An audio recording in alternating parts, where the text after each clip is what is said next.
오늘부터 이재명 정부 1기 내각을 위한 장관 후보자 인사청문회가 본격적으로 시작됩니다. 그런데 청문회 시작 전부터 몇몇 후보자들에 대한 갖가지 의혹이 끊임없이 제기되고 있습니다. 그 사안을 들여다보면 단순한 의혹을 넘어서서 그 수준들의 의혹이 상당한데 과연 이번 청문회를 통해서 어떤 성의 있는 해명보다 더 중요한 것은 소명이겠죠. 소명 자료를 내놓을지 이목이 집중되는데 정치대학 1교시 설주원 변호사와 함께 여러 가지 정치 현안 짚어보겠습니다. 어서 오세요. 네, 안녕하십니까. 네.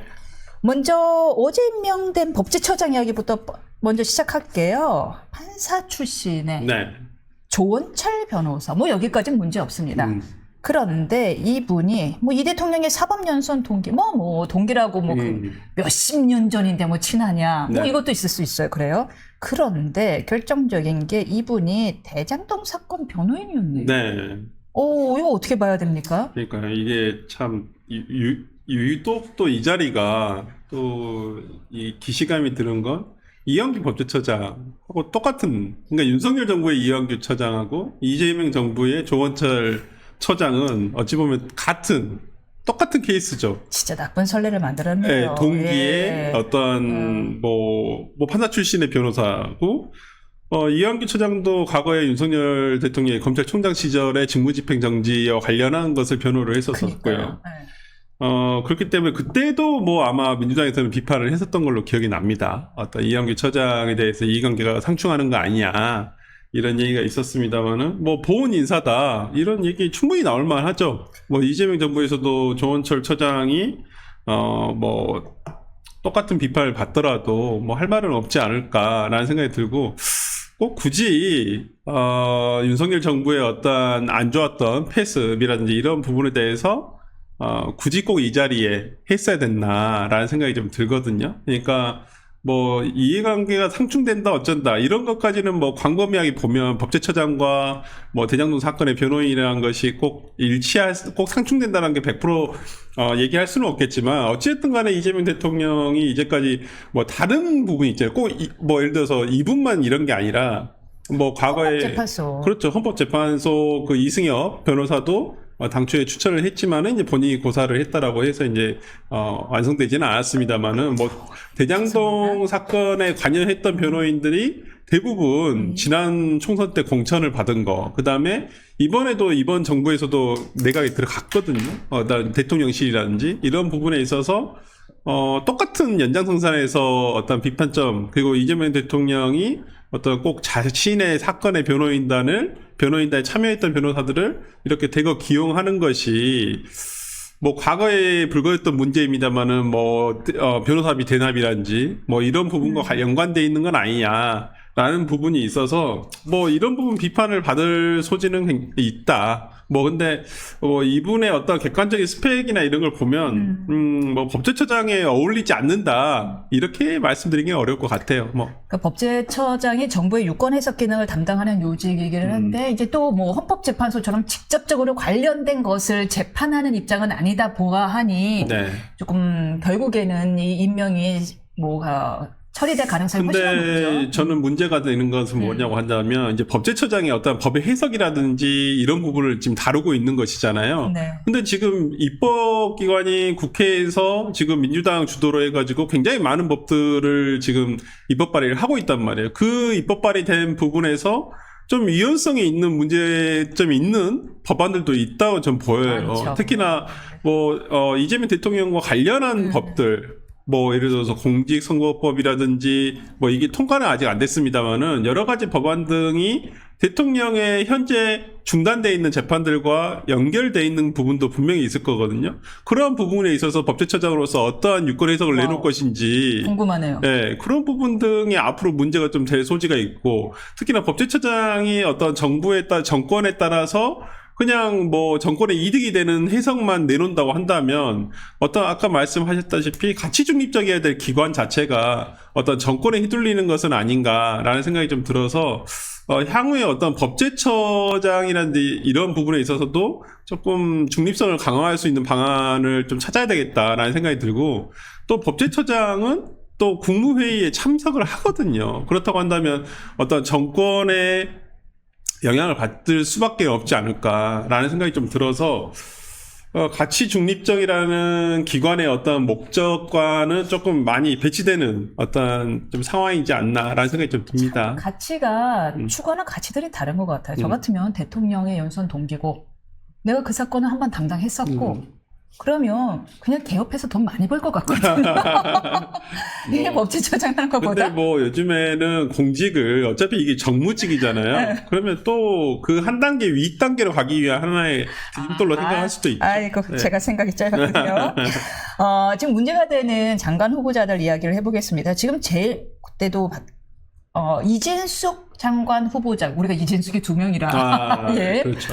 이진숙 교육부 장관 후보자에 대해서 가장 위험하다라는 얘기를 했는데, 그 얘기 조금 이따 해보고, 지금 가장 다시 뜨겁게 주말 사이에 뜨거운 인물로 떠오른 분은 강선우 여가부 장관 후보자입니다. 네. 강선우 여가부 장관 후보자에 대해서 뭐 보좌관한테 변기 수리를 시켰다, 뭐 집 쓰레기 처리까지 시켰다, 공항 보안 검색 때까지 짐을 들고 하더라. 그리고 이제 뭐 보좌관이 직접 얘기한 것은 아니지만 지금 뭐 여의도 대나무 숲 이런 데 올린 걸 보니까 뭐 10분에 한 번씩 욕설이 나오고 등등, 그래서 사람들이 정신과 치료를 받았다 등의 얘기가 나오는데, 이 지금 의혹에 대해서 어떻게 생각하시는지 궁금합니다. 그러니까 이게 갑질 논란이라는 것이 네. 어떤 정책 역량이라든지 그 사람의 도덕성 판단을 하는 데 있어서 저는 둘 다 해당한다고 보여요.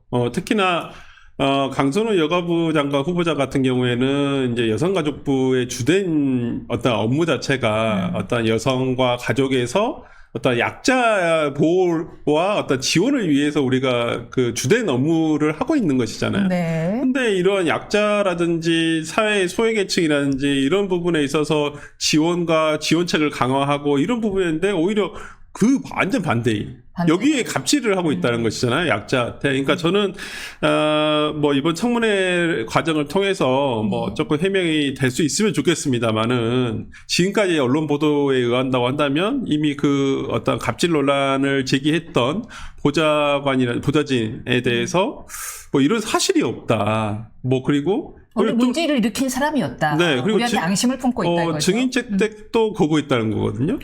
그게 문제고, 그 보좌관들은 나한테 앙심을 품고 있어서 조금 한마디로 인성에 문제 있는 사람들이었다. 어디 그러니까 가나 문제였던 사람들이었다. 저는 그 부분이 제일 아쉬운 게 뭐냐면 어찌됐든 간에 국회의원과 보좌진의 관계라는 것은 굉장히 상하 관계잖아요. 원래는 상하 관계도 아니에요. 원래는 동료잖아요. 같이 어떤 국회의원이라는 사람이 모든 일을 다 할 수가 없기 때문에 그 스텝으로서 이걸 도와주는 사람이거든요. 그러니까 저는 코워크라고 생각을 해요. 코워크라고 생각을 하는데 지금 이건 그 관계가 아니잖아요. 갑질이라는 것은 상하 관계잖아요. 근데 지금 보면 어찌됐든 간에 자신의 직원으로서 일을 했던 보좌진이었다고 한다면 이런 문제를 제기했었을 때 본인이 더 위에 있는 강자잖아요. 그렇다고 한다면 일단은 그 피해를 입었을, 본인은 의식하지 못했을 수도 있죠. 그렇지만은 어떤 피해를 입었을 그 직원에게 일단은 내가 정말 인간적으로 미안하다. 그렇지만은 내가 이러한 오해의 소지가 있을 수는 있겠지만은 실은 그런 내용이 아니었다라고 얘기하는 게 옳지 않았을까. 근데 오히려 그 사람을 이상한 사람을 몰면서 그 사람이 문제 있는 사람이라고 하면서 아예 그런 사실 자체가 없다라고 얘기를 하고 있거든요. 저는 이런 해명 태도부터가 잘못됐다라고 생각을 해요. 그러니까 저는 그런 부분에서 지금 갑질 논란이 계속 불거지고 있는데 더 문제는 뭐냐, 계속 거짓말 한다는 거거든요. 그러니까 아직은 밝혀지지 않았습니다. 이게 뭐 본인은 무슨 뭐 이 쓰레기라든지 분리수거라든지 이것도 가사도우미가 있으니까 그렇게 시켰을 일이 없다, 그럴 일이 없다고 하는데, 만약 이게 거짓말이라고 한다면 정말 장관직에 가기 위해서 이 거짓말까지 계속 공공연하게 해야 되나? 변기 수리는 거짓말로 드러났으니까. 네, 뭐 그런 얘기들이, 그러니까 변기 수리 부분도 봐달라고 했다는 것 뿐이다라는 걸 내가 고쳐달라고 그랬냐? 네? 응? 지금 강선우 의원 측에서는 그냥 봐달라고 했다는 거잖아요. 근데 이제 보좌관이 오버한 거군요. 네, 보좌진은 수리 완료했습니다라고 얘기를 한 것이니까 예. 뭐 모르겠습니다. 그게 뭐 진짜 수리를 하라고 한 것인지 그냥 단순히 상황만 보고 얘기를 해달라는 것이었는지. 근데 보좌진한테 왜 자기 집에 있는 변기를 왜 봐달라고 하죠? 아니, 그러니까 가사도우미가 있으면 가사도우미 분한테 부탁을 하면 되는 거잖아요. 집안 일인데. 그리고 예. 보좌진이 국회의원 개인의 집안에 들어가서 뭘 할 일이 있나요? 국회의원실에서 하면 되는 거 아닌가요? 의원회관에서. 거기까지가 임무이지, 의원의 개인 집에 가서 집안의 어떤 상황이라든지 이런 것을 꼭 살펴봐야 될 의무가 있나. 저는 우리의 세금이잖아요. 이분들한테 지급되는 월급이란 그렇죠. 것도 꼭 이거 개인의 어떤 이러한 일을 하기 위해서 우리가 국민들이 세금 걷어서 세비 주는 거 아닐 텐데 저는 좀 그런 부분이 좀 너무 아쉽다고 생각을 하고 모르겠습니다. 가사도우미가 종일 있는 건 아닐 테니까 매일 출근도 아니고. 저도 그 부분은 잘 모르겠습니다만은 어찌됐든 간에 본인의 해명에 의한다고 한다면 그런 부분이 있으니까 이런 부분 청문회를 통해서 얼마만큼 해소가 될지는 잘 모르겠습니다. 그 증인 그러면 신청을 받아들여야 돼요. 그 부분도 이상해요. 하다 못해. 뭐 그 어머니가 나왔잖아요. 함천 교자간의 어머니란 분이 아니다. 우리 딸하고 친구처럼 지내는 분으로서 내 딸이 지금 식음을 정폐하고 있다. 그 부분은 지난 예. 주말에 이제 여론전을 한 것 같아요. 물타기를 한 것 같아요. 그러니까 그럴 수도 있죠. 그러니까 여러 보좌진에 따라서는 상대적인 거잖아요. 나를 대하는 것이. 그러니까 그 보좌진한테는 아주 좋은 상사일 수도 있어요. 강선우 의원이. 그렇지만은 지금 어떤 이러한 얘기를 하고 있던 보좌진 입장에서는 그게 상대적으로 되게 불편했을 수도 있어요. 맞아. 왕따 가해자도 누군가의 좋은 친구예요. 근데 문제는 그러니까 그렇다라선 치더라도 어떤 보좌진한테는 좋은 사람이고 어떤 보좌진한테는 안 좋은 상사일 수도 있는데 여기 이 의원실에서의 상수는 강선우 의원이잖아요. 변수는 이제까지 40몇 명인지 26명인지는 모르겠습니다만은 그 수없이 바뀌었던 보좌진들이잖아요, 변수는. 그러면 이 상수는 그대로 있는데 변수가 이렇게 바뀌었다고 한다면 뭐가 변수들이 다 문제가 있어서 이렇게 바뀐 건가요? 28명이래요. 그러니까 28명인지 46명인지는 모르겠습니다만은 하여튼 이론 그대로라 하더라도 그럼 어떤 의원실은 정말 안 바뀌고 오래가는 의원실도 있고 정말 그 횟수가 어떤 변화의 횟수가 적은 의원실이 있는데 유독 많이 눈에 띈 의원실 중에 하나가 강선우 의원실이라는 거잖아요. 그리고 우리가 소위 말하면 여의도에 그 돌아다니는 소문들에 의하면 그 의원실은 어쩌자더라 이거 다 나오잖아요. 정말 그런 의미에도 불구하고 이런 일이 자신은 정말 무결하고 무고하고 정말 그런 자신은 의도가 아니었고 문제가 없었는데 계속 직원들만 이렇게 바꿨나요? 그러면 직원을 매번 그렇게 잘못 뽑는 본인의 안목도 문제가 아닌가요? 그것도 매우 날카로운 지적인데요. 이건 굉장히 그러니까 아프시겠어요. 저는 오히려 본인은 완벽하고 아무 무결한 사람이처럼 보이고 싶겠지만 객관적으로 보여주는 상황은 그렇지가 않다는 거예요. 그렇다고 한다면 어떤 이런 부분에 있어서 자신의 조금 부족한 부분에 대해서 먼저 사과를 하고 갔어야 되는 것은 아닌가라는 생각이 드는데 지금 강선우 의원과 민주당의 무슨 허정식 의원이라는 분이 어떤 민주당 전체적으로 대응하는 걸 보면 굉장히 오히려 이 2차 가해에 가까운 얘기들을 하고 계시거든요. 그러니까 오히려 그 보좌진이 이상한 사람 아니냐, 문제 있는 사람 아니냐, 오히려 인격적으로 이렇게 깎아내리고 있거든요.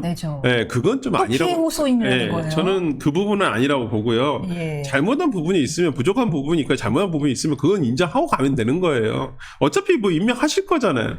하는데 그걸 가지고 무슨 본인이 어떤 인물로 남고 싶어 하는지 모르겠습니다만은 어쨌든 간에 지금 민주당 안에서 벌어지고 있는 어떤 강선우 의원에 대한 보호, 감싸기, 이것이 과연 민주당에 득이 될 것인가, 이 부분은 민주당 스스로도 생각을 해봐야 될 거예요. 아마 설 변호사님도 취재하셨겠지만, 이재명 대통령이 강선우 장관 후보자를 상당히 아끼신다고요.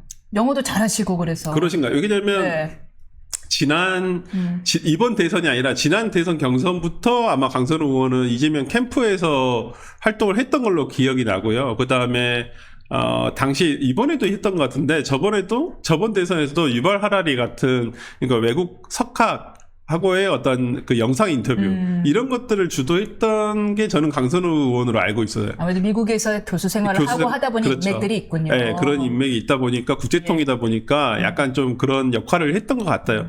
그러니까 그런 역할은 좋은데, 어찌 보면, 본인의 의원으로서, 아니면 이렇게 본인이 어떤 조직을 이끄는 사람으로서, 이런 일들이 발생했었을 때는 좀 본인도 좀 다시 한번 되돌아올 필요가 있지 않을까라는 생각이 드는데, 좀 많이 아쉽습니다. 그러니까 이제까지 강선우 의원으로서 알려졌던 많은 것들, 그리고 이제 본인이 인사청문회 청문위원으로서도 활동을 많이 했었잖아요. 그때 자료 안 내놓는다고 뭐라고 했었었는데 오히려 이번에도 자료를 내놓지 않은 것들도 굉장히 많고 좀 그런 부분이 좀 많이 아쉽다. 그다음엔 이진숙 후보자 이야기를 좀 해볼까요? 이진숙 후보자도 지난번에 문제가 있다라고 했는데 이진숙 후보자에 대해서는 이재명 대통령도 얼마 전에 그 보수 논객들 만났을 때 좀 문제가 여러 가지 있는 걸로 알고 있습니다라는 뉘앙스의 발언을 하셨다고요. 그러니까 뭐 딱하다라고 얘기를 하셨다고 하는데 일단 문제는 인지를 하신 것 같아요. 뭐 당연히 대통령실에서도 이런 부분 확인을 했겠죠. 근데 이런 부분을 가지고 아마 저는 여론을 보고 있는 것 같아요. 그러니까 이번 인사청문회 과정에서 그러니까 국민의힘이 얼마만큼 하느냐에 따라 전 달라진다고 생각하거든요. 근데 거기에 대한 기대가 없어서 문제지.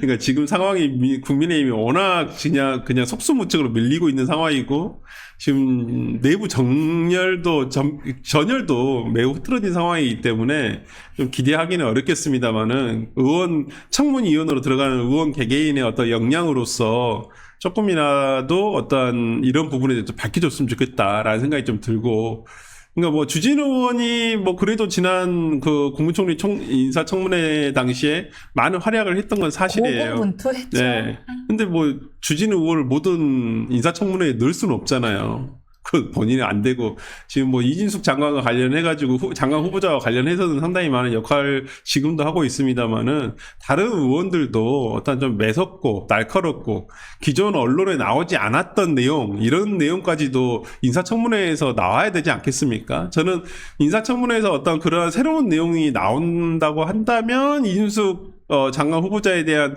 기류는 어떤 바뀔 수 있을 것이다라고는 하지만은 지금 뭐 민주당에서는 기본적으로 한 명도 낙오 없이 가야 된다라고 얘기는 하고 있지만 뭐 경우에 따라서는 저는 이진숙 교육부 장관 그다음에 강선우 의원은 안 될 것 같고 강선우 의원은 아마 강행할 것 같고 그다음에 이진숙 교육부 장관 후보자 같은 경우는 교체 가능성도 조금은 보인다. 원래부터 우리 사람이 아니다라는 의식이 조금 있잖아요. 네, 내부적으로도 좀 있고 그러니까 그 추천 과정이 어떻게 됐는지 모르겠어요. 아마 당에서의 추천은 아닌 것 같아요. 워낙에 인맥이 어마무시하셨대요. 워낙 사교적이고 그분이. 워낙 뭐 좋게 바라면 사교적, 약간 나쁘게 표현하는 사람은 정치적이라고 표현하는 사방팔방에 인맥이 닿았던 분. 그럼에도 불구하고 그렇게 됨에도 불구하고 교육부 장관 후보자까지 추천이 될 정도면 이재명 대통령 측근 그룹에서 굉장히 강력하게 어떤 지원이 왔다는 얘기거든요. 그렇다고 한다면 누가 추천했는지는 모르겠습니다만은 모르겠습니다. 그러니까 저는 지금 교육부 장관 후보자 같은 경우 이진숙 교육부 장관 후보자 같은 경우에는 어떤 뭐 정책 역량을 봐달라고 하잖아요. 근데 지금 정책 역량으로 볼만한 것은 이제까지 나온 것이라고는 서울대 뭐 서울대 10개 만들기인데 서울대 10개 만들기를 그게 실현 가능한 얘기인지 그리고 뭐 그 부분이 실효성이 있는지 실행된다고 하더라도 좋은 말씀 주셨어요. 네. 정말 좋은 말씀 주신 게 이분이 아마 그것 때문에 주로 추천이 된 것 같아요. 그 서울대 10개 만들기가 이재명 대통령의 측근들의 코드랑 맞는 게 있었던 거죠. 근데 저는 그 코드가 너무 80년대식 코드 같은 거죠. 그렇죠. 생각해 보세요. 지금 IT 기업의 주요 오너들, 뭐 챗 GPT 만드는 오픈 AI라든가, 뭐 지금 옛날 페이스북이죠. AI 오너라든가 다 명문대 나왔어요. 네. 다 하버드 나오고 다 프리스턴대 나왔어요. 물론 이제 많이 빨리 배우고 중퇴한 사람들도 있긴 하지만요. 그 선두는 물론 빌 게이츠지만은요.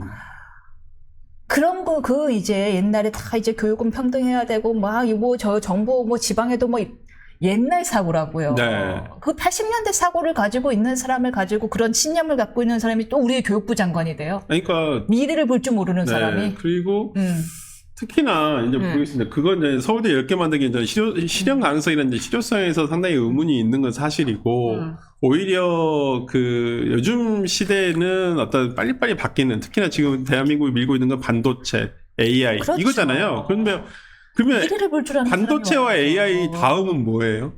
이걸 생각할 줄 아는 사람이 있어야 될 거 아니에요. 교육부 장관으로서. 그렇죠. 그리고 앞으로 그 분야를 그러니까 분야별로 어떤 대학을 특성화시켜서 발전시키는 방향은 좋습니다. 꼭 그게 서울대가 아니어도 돼요. 저는 뭐 어디 뭐 충남대 뭐 예를 들어서 뭐 어떤 그런 분야가 있다고 한다면 뭐 생명공학이 다음 뭐 차세대 먹거리 사업이다. 그러면 거기를 중점적으로 부각시킬 필요 있고 지원할 필요가 있다. 그래서 정말 거기에 관심 있고 그걸 연구하고자 하는 인재들이 거기 대학을 갈 수 있게끔 만들어주는 보여주는 게 좋다고 생각을 하거든요. 개인적으로는. 뭐 예를 들어서 그런 노력이 있다라고 한다면 모르겠습니다만은 지금까지 보여준 건 좀 그렇고 또 본인의 두 자녀의 뭐 교육 과정을 보면 이분은 교육 격차 해소를 위해서는 하나도 노력하지 않으실 분이라는 게 너무 느껴지는 게 본인 스스로 교육 격차 해소를 위해서 노력하지 않았어요.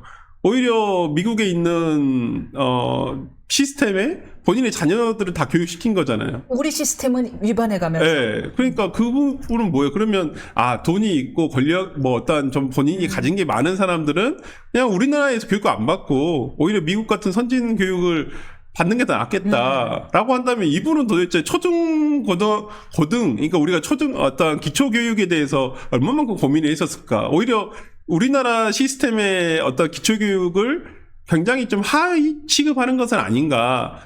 기저에는 저는 그런 생각이 있다고 보이거든요. 예리한 지적이죠. 네, 그렇지 않다고 한다면 이런 분이 오히려 그러면 교육격차 해소를 위해서 뭘 하죠?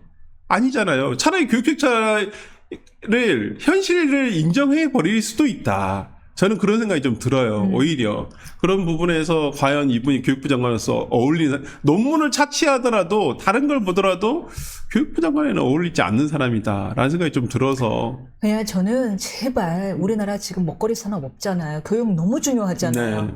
멀리 보고 미래를 볼 줄 아는 계획을 갖고 있는 사람이 교육부 장관이 이제 좀 됐으면 좋겠어요. 정권 입만용으로 이거 바꾸고 저거 바꾸고 네. 그래서 학생들한테 끊임없이 혼란을 주는 사람들 말고요. 그러니까요. 또 다른 이진숙에 대한 말씀을 네. 나눠볼까 합니다. 이진숙 방통위원장을 국무회의 배석을 제외하고 결정시키기로 했다고 이진숙 방통위원장이 그에 대해서도 이제 반발하고 이러고 있는데요. 이거는 저는 한번 여쭤보고 싶어요. 사실은 이 전현희 전 국민권익위원장 때도 나가냐 마냐를 해가지고 그때 얼마나 시끄럽고 전현희 네. 국민위원장이 얼마나 뜨거운 눈물을 흘리면서 기자회견을 했습니까? 네, 제가 네, 정말 죽을 것 같은 공포에 시달리고 있습니다. 왜 네. 나보고 나가라고 하는 겁니까? 근데 이제 또 이진숙 관통위원장은 세게 공격을 하죠. 빨리 나가는 게 옳지 않느냐. 어떻게 보면 되게 소모적인 일인데 이 변호사님은 어떻게 보세요? 대통령 정권에 맞춰서 나갈 사람들은 빨리빨리 나가주는 것이 맞다. 아니다. 정해져 있는 임기는 지켜줘야 된다.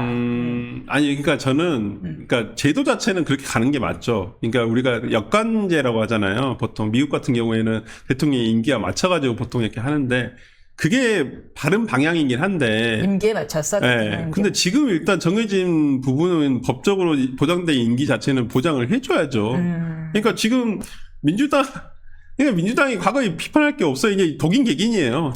진짜 똑같아요. 저는 이 사건 보면서 저는 그때도 권성동 의원이었나요? 원내대표였나요? 그때도 전현희 권익위원장 나가라고 거의 공개적으로 얘기했었어요. 맞아요. 그때는 정부 차원에서는 얘기 안 했죠. 대통령 측에서는. 그때도 당에서 얘기했었어요. 국민의힘에서 얘기하고 빨리 나가는 게 맞다. 이렇게 얘기하는데 지금 민주당도 똑같은 얘기하고 있는 거죠. 왜 그때는 임기 보장을 얘기했는지 모르겠어요. 그러니까 이렇게 소모적인 일을 반복하지 않고 뭔가 진짜 법으로 정하든지요. 그래서 지금 민주당에서 법으로 정하려고 하더라고요. 네, 정하려고 하는데 저는 이 법이 소급 적용돼서는 안 된다고 봐요. 이거 소급 적용되면 이건 문제가 있을 거라고 생각을 하고 향후에 어떤 그 대통령, 그러니까 지금부터 이재명 정부에서 임명되는 분들이 언제 임명이 되든 간에 이재명 정부에서 임명되던 분들이 예를 들어서 차기 정부가 바뀌게 되면 그때는 임명에 대해서 다시 일단은 임기가 종료하는 것으로 하고 임기를 다시 임명을 받든지 간에 그걸 하더라도 저는 일단 종료시키는 게 맞다라고 생각을 해요. 근데 이건 앞으로 적용이 돼야지 이걸 소급 적용한다고 하면 그건 위헌적인 요소가 있죠. 분명히. 왜냐하면 이득에 대해서 침해를 하는 법안이잖아요. 어떤 혜택을 주는 법안이 아니기 때문에 저는 이 부분은 좀 문제가 있다고 생각을 하는데 지금 민주당에서 법안 지금 발의를 한다고 하니까 한번 내용을 봐보고 정말 내로남불 아닌지 내로남불 법인지 아닌지는 좀 내용을 보고 판단을 해봐야 될 것 같습니다. 구속된 윤 전 대통령 이야기도 마지막으로 한번 짚어볼 텐데요. 지금 윤 전 대통령의 강경 충성파 분류였던 분들, 김태효 전 차장이라든가 김성훈 전 경호차장들이 이제 진술을 뒤집었다라고 하죠. 그리고 윤 전 대통령은 출석을 거부하고 있는 상황이고요. 윤 전 대통령한테 별로 안 좋게 흘러가는 것 같죠. 뭐 전체적인 상황은 좀 전략적으로 제가 봤을 때는 안 좋아요. 일단 조사 받으시고 진술 거부를 하시더라도 아니 어차피 지금 뭐 특검에서 피신조서 작성을 해봐야 재판 가서 다 부동의하면 이게 증거로 채택이 안 되잖아요. 네. 그렇다고 한다면 굳이 여기서 불출석하면서 어떤 여론에 대한 본인에게 불리한 여론을 조성할 필요가 있을까? 안 그래도 불리한 상황인데 그리고 지금 뭐 김성훈 경호차장이라든지 김태호 전 차장의 어떤 진술이 바뀌었다라는 부분에 대해서는 일단 나중에 이제 피신 요소를 우리가 확인해 보면 되겠죠. 재판의 증거 기록으로 전부 다 나오니까 진술이 어떤 부분이 어떻게 바뀌었는지는 잘 모르겠어요. 그 부분까지는 나오지 않고 있고 뭐 김태호 차장 같은 경우에는 화를 내셨다. 라고 얘기를 하고 경로설, 있거든요. 예. 경로설에 대한 어떤 뒷받침을 할 수 있는 정황 증거가 나온 거거든요. 직접 증거는 아니고. 그렇기 때문에 당시에 뭐 때문에 화를 냈었는지, 이제 뭐 김태호 차장이 그때와는 다소 다르게 얘기한 거 있어요. 그 사건 발생 당시에 김태호 차장이 얘기했던 것은 무슨 뭐 화를 냈다는 얘기는 안 했거든요. 대통령이 뭐 화를 낸다는 얘기를 밖에 할 수는 없어. 참모 입장에서는. 그러니까 아마 이번 조사 과정에서 뭐 큰 소리를 내셨다 뭐 이런 식으로 얘기를 했을 것 같긴 한데 뭐 저는 그 원인에 대해서는 근데 이걸 알고 있는 사람은 아마 윤석열 대통령 본인밖에는 없을 거라는 생각이 좀 들어서 그 과정에서 어떤 내용이 있는지는 조사 과정에 해봐야 되는데 아마 이것도 조사에는 불응하겠죠. 아마 실체적 진실 발견은 재판 과정에서 증인신문이라든지 이런 과정을 통해서 드러나지 않을까라는 생각이 들어서 아마 대통령 입장에서는 그런 것 같아요. 윤 전 대통령 입장에서는 이 구속기간 6개월 제한이 있잖아요. 이걸 최대한 끌어보자라고 지금 생각을 하고 계시는 것 같아요. 아하. 그러니까 구속기간 이거 어차피 6개월 지나면 또 한데 근데 아마 그 본인 기산대로는 안 될 것 같아요. 제가 봤을 때는 또 추가로 계속 별건을 계속 해가지고 지금 뭐 혐의점이 굉장히 많잖아요. 조특검이 보통 분이 아니라 절대 뭐 그냥 구속기간 만료됐다 해서 풀어준다거나 그럴 일은 없을 거다. 분명히 이게 계속 하거든요. 제가 아쉬운 건 뭐예요? 예.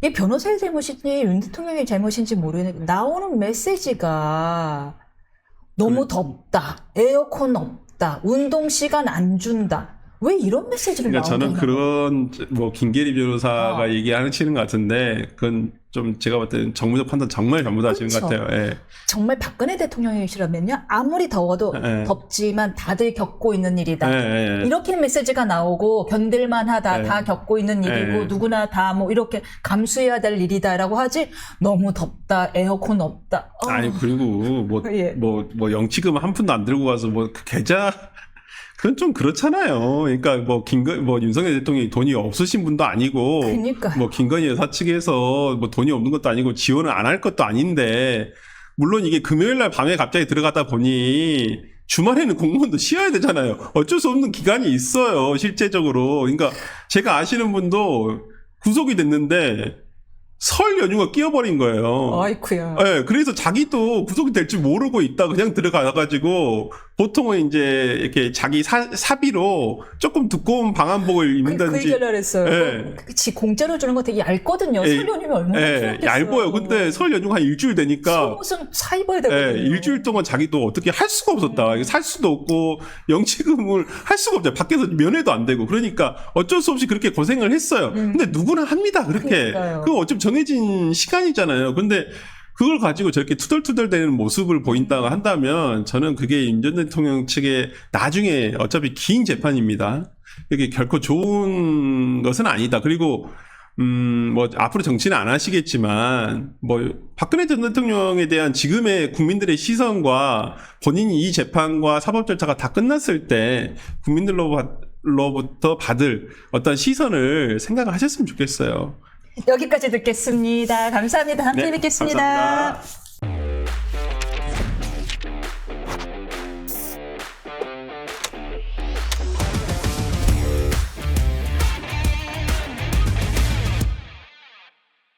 트럼프 행정부가 25% 상호 관세 부과를 비롯해서 100억 달러의 방위비 분담금을 요구하고 있는 상황에서 이와 별개로요, 한미 간에 전자권 환수 문제를 협의 중인 것으로 알려져서 논란입니다. 물론 대통령실은 이게 같이 갈 문제가 아니다. 전자권이랑 어떻게 관세 협정 카드가 돼요. 이렇게 같이 갈 수 있느냐 하면서 일축했지만 사실 전작권 환수 민주당 쪽의 오랜 염원이기도 했고요. 그 전작권 환수의 의미 그리고 그 역사 다시금 주요 쟁점으로 떠오르고 있는데 정치대학 이교시 노정태 위원과 자세한 얘기 나눠보겠습니다. 안녕하세요. 안녕하세요. 어서 오세요. 네. 먼저 전작권 환수. 우리나라 실정과 안보 상황에서 이 전작권 환수는 무엇을 의미하는 거예요? 그러니까 작전권이란 군대가 네. 전쟁 시가 있고 평화 시가 있잖아요. 네. 평시가 있잖아요.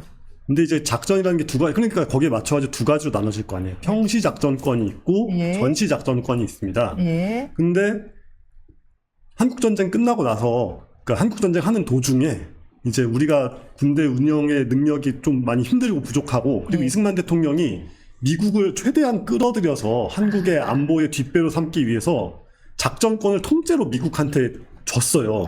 주한미군을 예. 두고 그래서 있어요. 평시 작전권까지도 미국에게 있었습니다, 원래. 아하. 그랬는데 그걸 78년도에 예. 박정희 대통령 때 평시 작전권은 우리가 가져간다. 근데 전시 작전권은 두자라고 하면서 그때 만들어진 게 한미연합사령부예요. 그래서 한미연합사령부가 구성이 어떻게 되냐면은 미군 대장이 사령관을 맡고 한국군 대장이 부사령관을 맡습니다.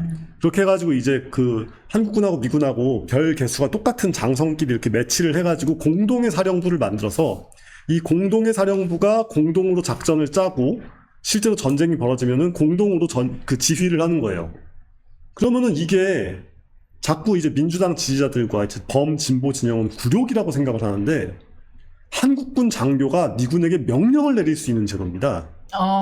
왜냐하면 공동의 사령부잖아요. 한미 연합사령부가 한국에서 한반도에서 유사 전쟁이 벌어지면은 한국군과 미군을 동시에 컨트롤하는 거기 때문에 한국군 장교가 와가지고 미군한테 Hey you 뭐 이러면서 돌격 뭐 이런 거 시켜도 해야 됩니다. 이게 얼마나 놀라운 제도냐면 EU에 있는 나토 사령부 이런 것들도 영국이나 프랑스도 미국하고 똑같은 별 높이를 못 맞췄어요. 그러니까 영국이나 프랑스는 미국보다 장군의 계급이 낮습니다. 그러니까 우리보다 훨씬 굴욕적인 연합사령부, 그러니까 그걸 굳이 굴욕이라고 얘기하고 싶다면 우리보다 훨씬 굴욕적인 연합사령부를 만들고 있고 EU의 경우 거기는 별의 개수가 나토가. 낮으니까 결국은 미국의 명령을 예, 받을 그렇죠. 수밖에 없는 구조고. 근데 우리는 동등하게 맞췄단 말이에요. 이게 놀라운 시스템이거든요. 그러니까 미국이 이렇게까지 이게 우대를 해주는 사령부가 없습니다. 거의 외국을. 근데 우리는 어쨌건 한국전쟁에서 정말 치열하게 싸웠고 월남전도 같이 싸웠고 뭐 여러 가지 이유로 인해서 한미연합사령부가 굉장히 어떻게 보면 정말 동맹으로서 정말 바람직한 형태를 만들고 있는 건데 이거를 가지고 굴욕적이다 뭐 이렇게 생각하는 것 자체가 너무 현실을 심하게 왜곡하고 있는 거여서 어디서부터 반박해야 될지 모를 정도로 잘못되어 있는 현실 왜곡이다. 일단 그들이 전작권 환수를 염원하는 제일 첫 번째 이유는 주권 회복인 거잖아요. 주권 탈환. 근데 주권이라는 게 네. 우리가 모든 걸 우리의 원하는 대로 할 수 있는 주권이라고 한다면 굶을 자유밖에 없습니다. 우리나라는 왜 자원도 없고 그렇죠. 네. 자원도 없고 식량도 없고 우리가 뭐 농지가 있다고 해봤자 어차피 현대적인 농업은 거기에다가 다 화석 연료를 뿌려야 돌아가는 거잖아요. 네. 비료도 일종의 화석 연료가 변해서 만들어지는 거고. 그러니까 우리가 그렇게 정말 북한같이 주체적인 나라가 되고 싶으면은 북한이 되는 수밖에 없어요. 그런 식의 자주 국방은 성립하지 않는 개념이고 네. 심지어 북한마저도 지금 러시아에 자기네 나라 군인들을 막 보내가지고 목숨을 갈아가면서 그걸로 지금 체제 유지를 하고 연명을 하고 있지 않습니까? 세상에 그 어떤 나라가 특히 한국처럼 주변에 강대국밖에 포진해 있지 않은 나라가 어떻게 오직 우리만의 힘으로 뭐 이럴 수가 있냐는 거죠. 그게 아니라 게다가 위에는 핵을 쥐고 있는데. 우리에게 가장 유리하고 우리에게 가장 바람직하고 우리에게 가장 친숙한 그런 외국의 힘을 같이 빌어가지고 우리의 안보의 위협에 공동으로 맞서야죠. 이게 집단 안보, 집단 방위 개념이 나온 거는 웨스트팔렌 조약 이후로 근대 세계의 가장 기본적인 룰인데 이거마저도 접수가 안 된다. 이분들은 뭐 거의 명나라 시대 사람들인 거죠. 그러니까 중국에 명나라 있던 시절에, 그러니까 지금 제가 어떤 은어를 쓰는 게 아니라 중국에 명나라가 있었고 명나라가 망했는데 청나라가 들어오던 그때 야 우리가 이제 주전론을 펼치자 이러면서 우리도 중화 대륙을 먹을 수 있다 뭐 이런 소리 하던 그런 종류의 사고방식이에요. 딱 정말 네, 그 명단은 아니고. 네네.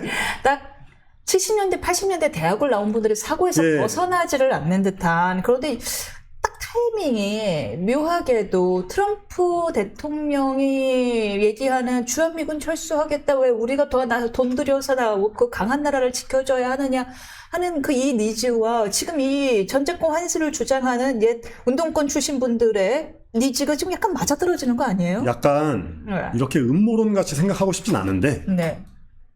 저분들 혹시 울고 싶은데 뺨 때려주고 있다고 생각하는 거 아니야? 이런 의심이 좀 들어요. 오. 우리는 전작권 환수를 밀어붙이고 싶은 꿍꿍이가 있는데 예. 마침 미국에서 트럼프가 저렇게 날뛰어주니까 네. 그 핑계로 환수라는 말은 좀 없죠. 환수는 내가 부당하게 뺏긴 거를 되찾는 거고 그렇군요. 전작권을 같이 만들고 있는 거니까 네. 전작권 이양, 이양. 전작권 오케이. 이양이라는 게 가장 오케이. 중립적인 용어였어요. 오, 맞네요. 전작권 환수라는 말 자체가 전작권을 우리의 소중한 전작권을 빼앗겼다. 가치가 들어가 있군요. 근데 2차 대전 이후로 세상에 그 어떤 나라도 그러니까 이게 구공산권이 아닌 다음에야 미국으로부터 벗어난 군사적인 시스템 같은 걸 생각하지도 않고 생각할 수도 없습니다. 그러니까 우리는 전작권을 환수하는 게 아니라 우리가 함께 형성하고 있는 전작권을 예, 형성. 망가뜨리려고 하는 거다. 이렇게 생각하는 게 더 합리적인 설명이에요. 근데 이 전작권을, 물론 이 대통령실에서는 선을 그었지만, 이 전작권을 이 어쩌다가 관세협정이랑 엮여게 된 거예요? 그거는 네. 슬쩍 흘리지 않았을까 싶어요, 솔직히. 아니면 정말 이렇게 때려봐 이러는 거. 그러니까 이거 맞고 싶은 거예요, 지금. 여길 맞고 막 앙하고 울고 싶으니까 때려봐 이러고 있는 겁니다. 그래서 지금 유성락 실장이 예. 부랴부랴 그 언론에 대고 얘기해가지고 막 수습하려고 하는데 이게 현 용화대에서 말빨이 안 먹히고 있다는 증거라고 저는 생각하거든요. 말빨이 대내적으로 통하고 있으면 이렇게 언론 플레이를 할 필요가 없습니다. 근데 문제는 뭐냐? 이재명 대통령의 기본적인 속성이 여론에 민감하다. 근데 한국인들 중에 전작권 환수에 진짜 찬성하는 사람은 통진당 지지했던 사람들 말고는 없기 때문에 민주당 지지자들도 솔직히 그건 반대해요. 그렇군요. 예. 왜냐? 이런 식으로 전작권을 이양해 와가지고 우리가 이제 전작권 이양하면 주한미군이 많이 남아있을 이유가 없고 한미연합사령부를 유지할 이유도 없습니다, 사실. 그냥 다 빼면 돼요. 근데 이렇게 되면 어떤 결과가 벌어지냐? 가장 원초적인 차원에서는 우리가 지금 조선 해양주 막 붕업됐죠. 다 끝이에요. 완전히 끝났다고 할 수는 없어도 많이 손해를 보게 됩니다. 이유는요? 왜냐하면은 그 조선 해양주 주가 상승의 가장 그 재료 중에 하나가 미국 군함 수리 사업 용역 우리가 맡아온다. 이거 되게 커질 거다. 막 이런 게 있었잖아요. 트럼프 대통령도 그에 대한 비슷한 발언을 했었고요. 근데 같이 전시작전권도 멀쩡히 잘 돌아가는 연합사령부 해체하자고 하는 나라에서 우리나라 전함을 어떻게 수리하죠? 미국 입장에서 보면. 그렇죠. 설계도 빼돌리고. 네, 설계도 빼돌리고 전함 막 수리하는 척하다가 구멍 뚫어놓고 못 맡기죠. 못 믿을 사람이 되는 거예요. 못 믿을 국가가 되는 거예요. 미국한테 못 믿을 국가가 되면은 미국이 만들어내는 방위산업 시스템 안에서 들어가서 장사를 할 수도 없는 거기 때문에 그 안에서 벌어질 어떤 그런 거대한 군함 건조와 수리의 시장 같은 건 우린 다 끝나는 거죠. 그리고 그러네요. 이게 한국이 그렇게 되면 어떻게 되냐? 미국이 어쨌건 태평양에서 전략을 전개해야 될 거 아니에요. 근데 지금은 한미연합사가 굉장히 크니까 여기가 되게 중요한 역할을 하고 있는데 어쨌건 사령부가 있어야 되니까 그게 이제 일본으로 가겠죠? 그렇겠죠. 그러면은 한국군이 일본에 있는 주일미군의 지휘를 받는다거나 아니면 이제 일본이 뭔가 조금 더 외교를 잘해가지고 한국 형태의 그런 연합사령부를 구성한다. 그러면은 일본군 장교가 한국군을 지휘한 일도 벌어질 수 사실상. 있죠. 그럼 오히려 지금 미국 피하려다가 굉장한 저는 막 종북 세력 이렇게 얘기하기보다 이 사람들 굉장히 친일파 아닌가? 오히려 친일 내국노들 아니야? 아니 정말로 그래요. 그러니까 우리나라가 지금 일본한테 눈높이를 대등하게 가져갈 수 있는 우리가 지금 독립한 지 이제 한 70년 되는 이 시점에 눈높이가 비슷해져 가고 있다 이런 느낌이 오는 이런 찰나에 나라의 방향을 굉장히 이상한 쪽으로 틀어가지고 다시 일본한테 숙일 수밖에 없는 방향으로 나라의 꼴을 몰아가고 있는 거 아닌가. 만약에 우리가 그렇게 되면은 우리가 그런 식으로 외교 안보를 틀면은 일본이 망가진 지 좀 됐지만 어쨌건 일본 조선 능력이 굉장한 나라란 말이에요. 2차 세계대전 때만 해도 미국 다음으로 세계 2위였습니다. 기본적인 저력이 있는 나라예요. 그러니까 미군 함정 비즈니스 그거 다 일본이 가져가고 그러니까 미일 연합사가 굉장히 커지면서 동아시아의 군사작전 같은 걸 다 가져가게 되면서 유사시에 뭐 예를 들어서 뭐 이제 뭐 중국이랑 뭐 어떻게 뭐가 됐다고 쳐보세요. 뭐 대만이랑 뭐가 됐다고 치면은 우리가 그 시점에 중국에 붙는 건 좀 비현실적이니까 결국엔 어떻게든 미국과 함께 싸워야 되는데 그 시점에 일본의 지휘를 받게 된다. 그럼 이분들은 또 그거 가지고 반일 선동하겠죠? 그러니까 굉장히 나쁜 패턴입니다. 우리가 일본하고 대등하게 눈높이를 맞춰서 갈 수 있는 이 시점에 오히려 일본에게 굴종적인 자세를 가질 수밖에 없도록 나라를 몰아가면서 그 시점에 또 반일 선동 또 할 거 아니에요. 아유, 제발. 정말 악랄해요. 그러니까 악랄하다 심지어. 예, 이게 제발 70년대, 80년대 주입받은 그 교육을 가지고서 민족, 주권 이러면 가슴이 뜨거워지는 그 감성 하나로 정치화획을 만들 것이 아니라 좀 2단계, 3단계 앞을 보고 이성적으로 정책을 만들었으면 하는 그러니까 이게 지금 바람인데. 예. 몇 가지 문제가 얽혀 있습니다. 그러니까 저도 이제 카츠사를 나왔기 때문에 예. 이제 다 그런 건 아니었지만 미군들이 좀 이제 거친 애들도 있고 이제 우리 한국인들보다는 조금 더 이제 한국 법에도 익숙하지 않고 뭐 그럴 거 아니에요? 그러다 보니까 특히 옛날에 이제 8, 90년대, 70년대 이럴 때 미군 범죄가 되게 많았잖아요. 제일 큰 게 효순이 미순이 사건이요. 예, 뭐 그런 것도 전국적으로. 있었고. 예. 네. 그런 저런 것들이 있을 때 그거를 한국법으로 처벌을 못한다라는 소파 협정 문제랑 전시작전권 문제는 완전히 다른 문제거든요. 문제죠. 근데 그런 거를 마구 섞어가지고 그냥 미군 싫어, 미군 나가, 그러면 우리는 평화의 땅이 될 거야, 뭐 이런 소리나 하는 그 배부른 소리, 그 한가한 소리가 한 90년대까지는 통할 수 있었습니다. 근데 지금은 전혀 그렇지 않고요. 북한이 핵도 가지고 있고 우리는 핵이 없고 그래가지고 북한이 핵을 안 쓴다고 해도 실제로 전면전이 나가지고 미군 없이 싸우면은 굉장히 힘들게 싸우고 북한을 점령하지도 못해요 다. 근데 미군이 같이 있으면 상시적으로 감시하고 상시적으로 체크하고 억제력도 있고 하니까 전쟁이 안 나는 상태가 쭉 유지된단 말이죠. 전쟁 나무는 뭐 지금 주가 5천 간에 뭐 25만 원을 나눠주는 이런 거 다 무슨 소용입니까? 그런데 전에 김정은 위원장이 문재인 대통령을 만났을 때 이제 후일담이 이제 한번 누군가에 의하여 그때 참석한 배석자에 의해서 책에 나온 적이 있었는데 김정은 위원장이 이런 얘기를 했대잖아요. 우리도 주한미군 철수 바라지 않는다. 주한미군 철수되면 우리 중국한테 먹힌다. 미군이 있어야 우리가 그나마 지금 북한도 사이가 별로 안 좋잖아요. 북한이 오히려 러시아와 매우 긴밀한 관계를 유지하고 있는데 북한이 안 그래도 호시탄탐, 중국이 호시탄탐 우리 노리고 있는데 주한미군 철수되면 어쩔 것이냐 이런 이야기를 하거든요. 근데 두 가지로 생각해 볼 수 있는 게 첫째로는 그 말이 진심이라면 굉장히 판을 잘 보고 있다고 얘기할 수 있겠지만 솔직히 그것도 거짓말일 가능성도 있죠. 그걸 어떻게 액면 그대로 믿겠어요. 그러니까 그 정권의 그러니까 제 얘기는 주한미군 철수를 바라는 쪽은 굉장히 중국 친화적인 정책을 펼치는 사람들이라는 거죠. 중국이 원하는 게 이제 주한미군 철수. 저는 그 말이 아니라 김정일이 한 말이 아니 뭐 사실 그분들은 원래부터 통치하는 방식 자체가 우리는 선거라는 걸 하니까 국민 전체에게 어떻게든 득이 되는 방향을 고민하는 척이라도 해야 되잖아요. 근데 그분들은 백두혈통이 지배하는 혈통제 국가니까 나머지 인민들이 군건 말건 솔직히 상관없잖아요. 군건, 주건, 말건 상관없잖아요. 그런 나라에서 주한미군이 철수해가지고 우리가 중국한테 먹히는 게 두렵다라고 말은 하지만 이미 핵을 가지고 있기 때문에 중국이 함부로 뺏어갈 수 없어요. 그러면은 남한을 다 황폐화시킨 다음에 뺏어가도 김씨 일가 입장에서 손해가 전혀 아니에요. 그러면은 주한미군이 없는 게 나을 수 있는 거죠. 그분들 입장에서는.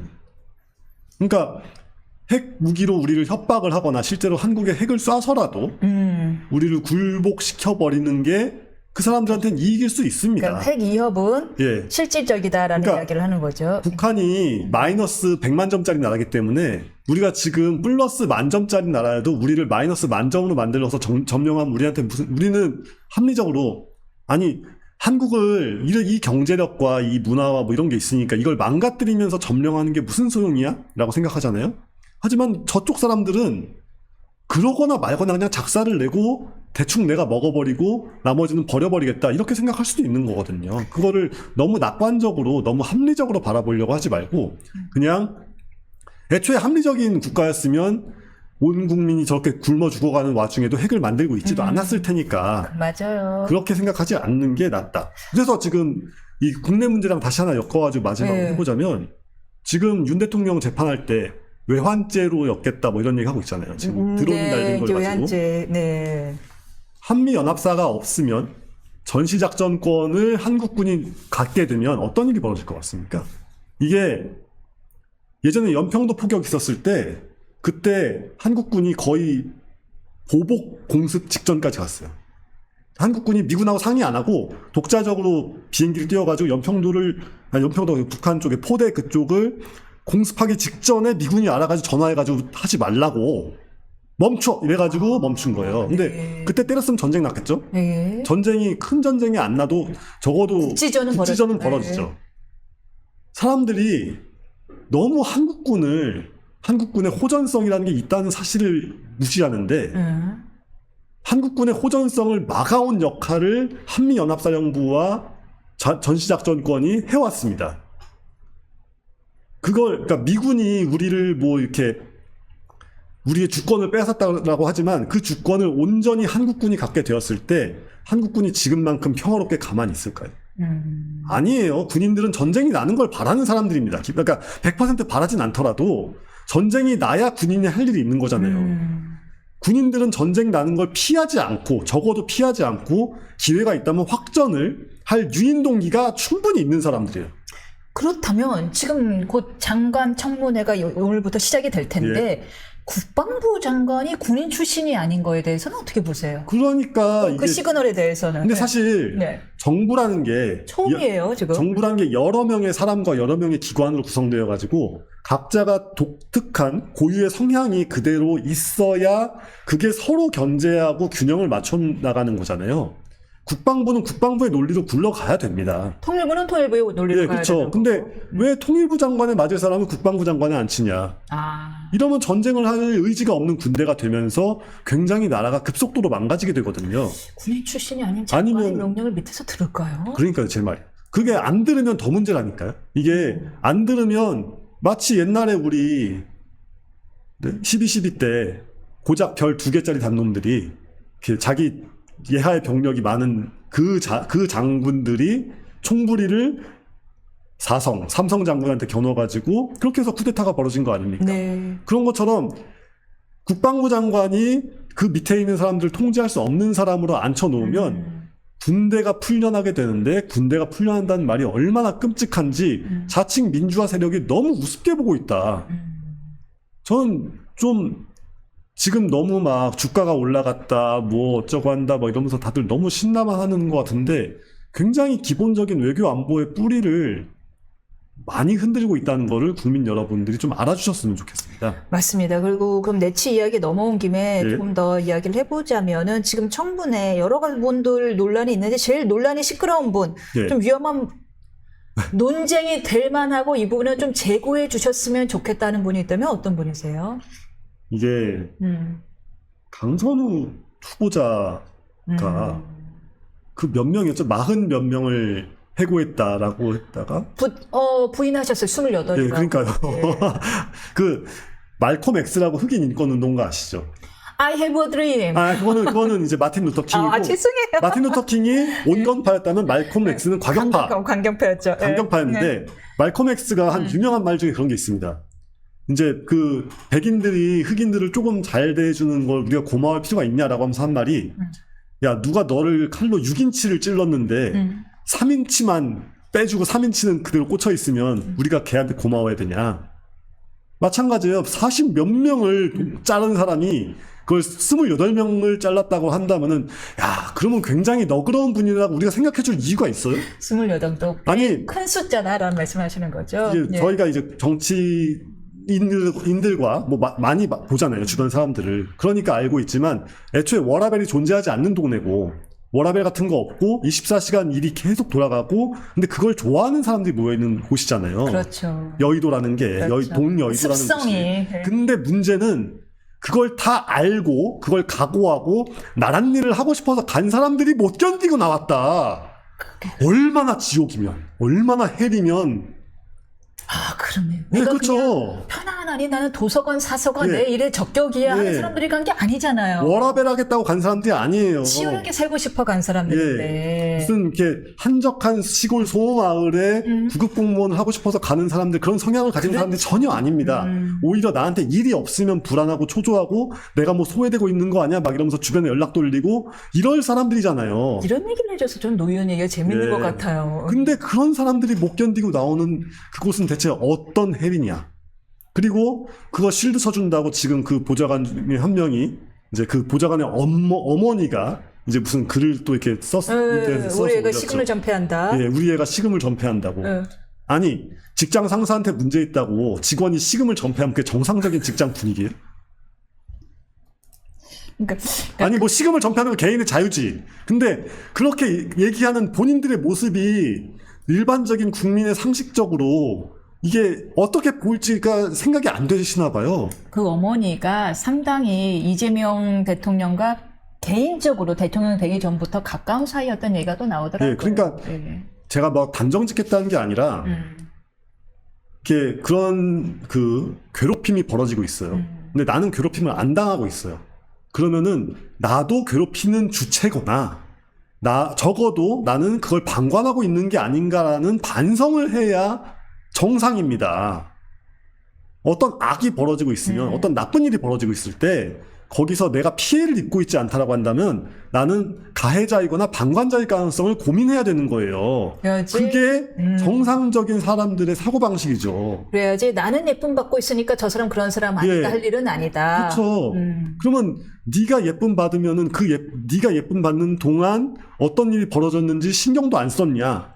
라는 식의 질문을 할 수 있죠. 뭐 제가 지금 그것까지 얘기를 하겠다는 게 아니라 제가 아는 사람도 아니고 그렇게까지 누구를 정치인도 아닌 사람을 따져 묻고 싶진 않지만 이 민주당 내에서 자기네 조직 내에 문제가 불거졌을 때 나오는 이 발언의 방식이 너무 이상하고 너무 뒤틀려 있다는 겁니다. 제가 공통점은 발견했어요. 문제를 제기하잖아요. 그럼 문제를 제기한 사람을 무조건 공격해요. 예, 그러니까요. 이번에는 그 문제를 제기한 보좌관의 인성에 문제가 있는 거예요. 아니 그러면 그 인성이 문제가 있는 보좌관 청문회 증인으로 부르라니까요. 안 부른대죠. 안 부른대잖아요. 그게 뭐 하는 짓입니까? 전 이런 얘기를 하고 싶어요. 안타깝게도 지금 제일 문제되는 후보자 2명이 둘 다 여성이잖아요. 예, 그러니까 저도 좀 그런 면은 여성이잖아요. 그래서 뭐 아마 당사자들은 억울한 부분도 있을 거예요. 더한 남자들 많은데 왜 나한테 이래 이런 게 있을 테지만 안타깝게도 아직도 어느 사회 지도층에서의 여성은 소수에 불과하기 때문에 여성들은 눈에 더 띄어요. 스스로에게 더 엄격하게 행동해야 되거든요. 그런 부분들은 좀 항상 염두에 두고 행동해 줬으면 좋겠어요. 아니, 그리고 좀 고인에 대해서 얘기해서 죄송한 얘기지만 장제원 의원 같은 경우는 어쨌건 본인이 그 추문에 대해서 뭐 이렇게 대가를 치렀다고 할 수 있고 뭐 박원순 시장도 마찬가지고 그렇잖아요. 그러니까 물론 이제 그것보다 더 심한 것도 있는데 안 드러났다 뭐 이렇게 얘기를 할 수 있겠습니다. 할 수 있겠지만 그런 식으로 얘기를 할 사안이냐는 거죠. 그러니까 어떤 사람을 내가 나란 일을 하겠다고 나의 개인적인 사생활이니 뭐 프라이버시니 뭐 워라벨이니 이런 걸 다 포기하고 달려들 수 있는 그 열정적인 사람들을 이런 식으로 모멸감을 느낄 수밖에 없도록 부려먹고 내팽개치고를 반복해 왔던 분이 어떻게 여성가족부는 특히나 뭔가 사회적 약자를 위해서 보호정책을 써야 되는 곳인데 예. 무슨 말빨이 먹히겠어요. 그러니까요. 아이쿠야. 그런데 지금 아마 민주당이나 대통령실은 단 한 명의 낙마도 없다라는 게 분위기라고 해요. 아, 예, 그렇겠죠. 그렇겠죠. 예. 왜 낙마 미치는 거예요?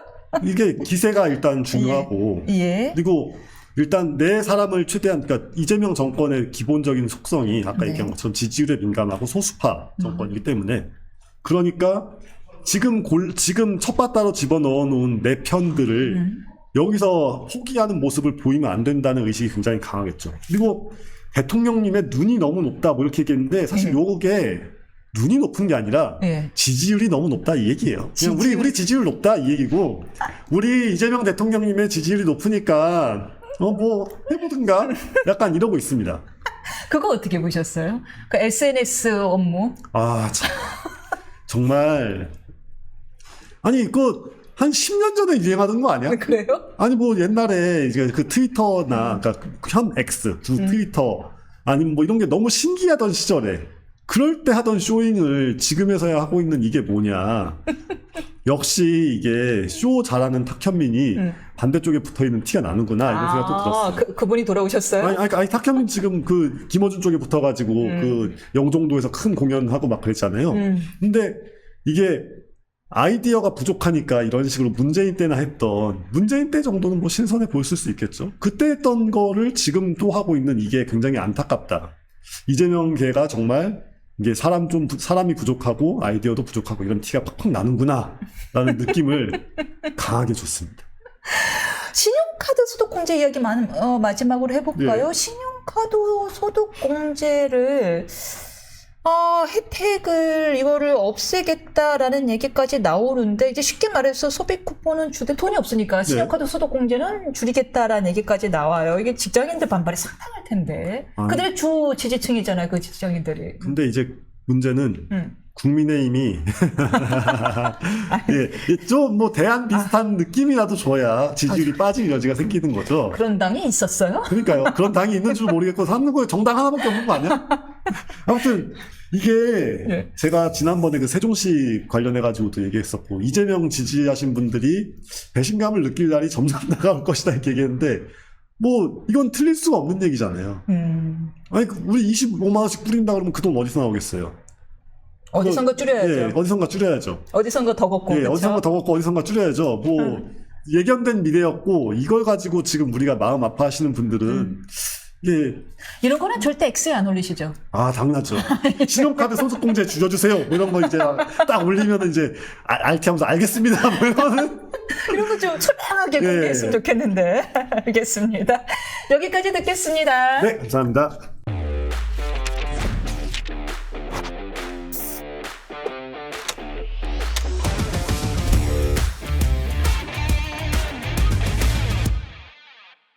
네, 정치대학 3교시 배종창 소장님과 함께 국민의힘 지금 뭐 사실 존재감이 거의 없는 거나 다름이 없는 국민의힘 소생 방안 등에 대해서 집중적으로 얘기해 볼 텐데 그 전에 이게 근데 이제 노골적으로요. 국민의힘 얘기 길게 하잖아요. 네. 그러면 조회수가 쏙 빠지더라고요. 빠지죠. 저는 안 해요. 그래서. 조회수가 이 지지율 빠지는 것처럼 쭉 빠지더라고요. 그러니까요. 좀 속상한 현실입니다. 많은 분들이 이제는 우리 배추도사가 이야기 안 했으면 좋겠다. 국민의힘은. 많은 분들이 그냥 내 이야기 해라. 내 인생을 알고 싶다. 노래나 불러라. 그러니까요.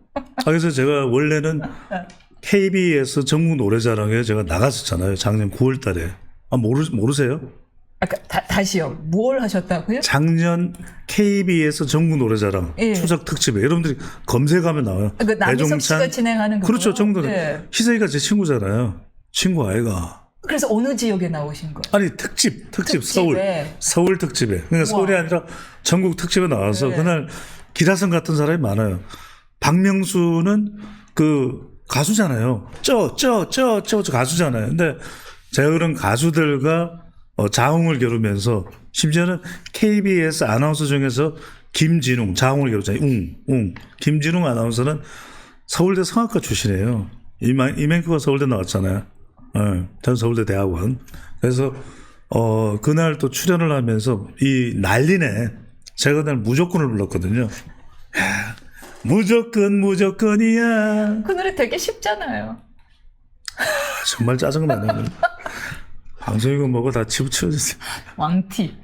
아니 말을 해도 그렇게 이야기를 해요. 그래서 물론 제가 선택한 곡 중에서 제일 쉬워서 제가 그 곡을 하긴 했어요. 감독님이 너 그거 해. 제가 다른 걸 원래 뭘 하려고 그랬냐면 유산설에 그걸 하려고 그랬거든요. 약간 정치적 의미가 들어간 지금 국민의힘이 딱 그런 상징.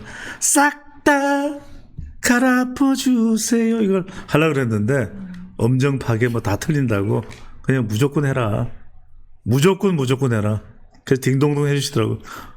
자기가 하라 그랬으니까 자기가 어쩔 수 없잖아. 음악 감독님이 딩동댕. 저 언제쯤 여쭤볼 수 있죠? 우리 대통령의 지지율에 대해서 여쭤야 돼. 그 이야기 해봐야 조회수 안 나요. 지금 제 인생을 이야기해.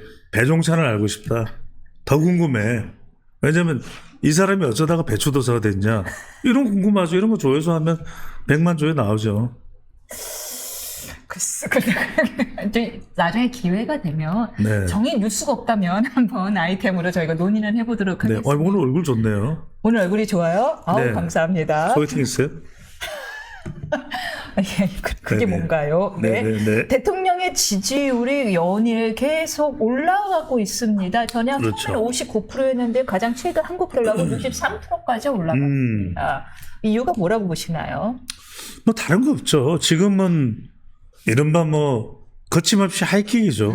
그러니까 이제 판 자체가 이재명 대통령이 풍악을 올릴 수 있도록 깔아져 있는 거죠. 그러니까 지금 이재명 대통령에 대해서 뭐라고 지금 견제를 할 수 있는, 노라고 할 수 있는 그런 세력이 있나요? 누가 있나요? 인물이 없잖아요. 그러니까 이제 광화문에 식당 가면 다 그냥 비명을 지는 거예요. 이재명만 나타나면 딱 난리예요. 그러니까 저도 그래요. 저도 식당 가면 사람들이 에이 재수 없어 막 이러는데. 근데 이제 제가 가면 좋아요. 왜냐하면 식당 주인분들은 일단 좋아요. 제가 매상을 올려주죠. 문 닫아라. 그렇죠. 저는 엄청 먹으니까. 근데 이제 잘 먹는 사람, 이렇게 잘 먹는 사람이 좋아요. 우리 시청자분들도 잘 먹는 사람들이 복이 있어. 그러니까 복이 있으니까 또 막 사람들이 더 들어와요, 식당에. 그래서 또 제가 또 소맥을 잘 말잖아요. 네. 이런 이야기는 하지 말죠. 뭐 이게 우리가 아니, 정치. 지금 술 얘기가 나와서 술 네. 드시는 모습까지 공개를 하셨어요. 사실 윤정부에서는 그렇죠. 조금 자제했잖아요. 그 그렇죠. 모습은. 예. 근데 이게 이제 이른바 더 이제 여기서 자영업청과 이른바 또 주부청까지도 싹 이제 끌어당기는 거죠. 왜냐하면 요즘에 경제가 안 좋으니까. 이른바 대통령이 이 이른바 골목상권을 더 활성화시키겠다는 의지로 술인데. 그러니까 술은 이럴 때 이제 뭐 다른 때 막 뭐 어디서 밤새 술을 마셨다 이런 이야기가 들려서 곤란하죠. 근데 이제 누군가는 그러시잖아요. 술하면 저 아닙니까? 뭐 이건데 이게 중요한 게 아니라 술은 정말 이럴 때 일종의 이게 이른바 에드워드 버네이즈, 그러니까 전 세계적으로 유명한 프로파간다라는 책을 쓴 저자예요. 전 세계적인 마케팅에 정말 탁월했던 1인자. 이 에드워드 버네이즈의 책을 보면, 프로파간다라는 책을 보면 그게 나와요. 왜냐하면 어떨 때 자기가 살리고 싶은 이미지를 살 수 있냐, 다 소매를 걷어야 돼. 이게 딱 교과서에서 나오는 그대로. 그러니까 이제 그런 공부를 한 사람들이 지금 대통령실에도 있겠죠. 흰 와이셔츠를 입는다, 소매를 걷는다, 소맥을 만다, 건네준다, 입이 찢어질 정도로 한 점 집어넣는다, 그 다음에 화통한 웃음을 넣는다. 이러면 지지율이 5% 올라가요. 와인은 안 되는군요. 와인은 어렵죠. 왜냐하면 와인은 조금 고상해 보이잖아요. 그러니까 이민선의 이미지를 강화할 때는 블랙 드레스를 입은 다음에 와인, 그건 좋아요. 하지만 안 되죠. 왜냐하면 그거는 민생 회복 쿠폰을 안 되죠. 지출을 초과하잖아요. 그렇죠. 초과하죠. 그리고 이제 그 이미지가 너무 좀 부유한 이미지, rich. 그러니까 이게 rich보다는 조금 좀 더 서민적인 모습. 그러니까 이제 가령 이민선이 이렇게 좀 밀리터리 룩에다가 마치 막걸리를 마시는 듯한 그런 인상, 편안한 인상. 정말 너무 이게 원래 평소에 굴고 다니는데. 나 좀 그런데 근데 이게 정말 즉석에서 만들어진 자리구나, 막 엄청 연출한 자리는 아니구나라는 게 티가 난 게 이재명 대통령이 앉아 계시는 뒷자리 손님들이 원래 자연스럽게 앉아 있었던 분들인가 봐요. 그래서 유튜브에 사실 이재명 술자리 치잖아요. 이재명 대통령 술자리 치면 뭐가 연관 검색으로 나오냐? 문신 남자가 떠요. 뒤에. 예, 뒤에 문신을 하고 앉아있는 이렇게 그분들까지 그냥 뭐 딱히 이런 거 안 하고 그대로 카메라에 근데 우리 그건 알아야 되겠죠. 왜냐면 예. 그런 사람들이 다 체크가 안 됐겠느냐? 그건 아니에요. 그렇죠. 왜냐하면 경호 때문에 그 사람이 불안당할 수도 있는 거 아니에요. 아니 예를 들자면 그러니까요. 무슨 말인지 알아요. 경호도 없이 그 사람들이 전혀 사전 점검이 안 되죠. 그건 아니죠. 그렇겠죠. 그러니까 이제 사실은 우리가 아닌 듯 하면서도 별로 이렇게 그 어색함이 드러나지 않으면서도 다 연출은 되는 거죠. 근데 중요한 것은 그것이 설사 연출이 되었다 하더라도 대통령의 의중이 흐려지지는 않잖아요. 왜냐하면 이미 연변에 사람들이 서 있단 말이에요. 안전선이 이렇게 쳐져 있고 그 이야기는 이미 가는 줄 아는 거야. 다 그 흥남식당에 맛있어 그 집. 맛있어요. 맛있어요. 맛집은 제가 가도 좋아요. 제가 대한민국의 맛집은 다 깨고 있으니까 가면들 난리가 난데요. 저 많이 자중하고 있는데 그 집보다 조금 옆 골목에 가면 더 맛집도 있어요. 전국 노래 자랑이 아니라 전국 맛집 자랑을 한번 해주셔야 그렇죠. 될 이제 듯. 뭐 시간만 주세요. 더 좋아하실 거예요. 대추도사 선정 맛집 다들 감탄이야.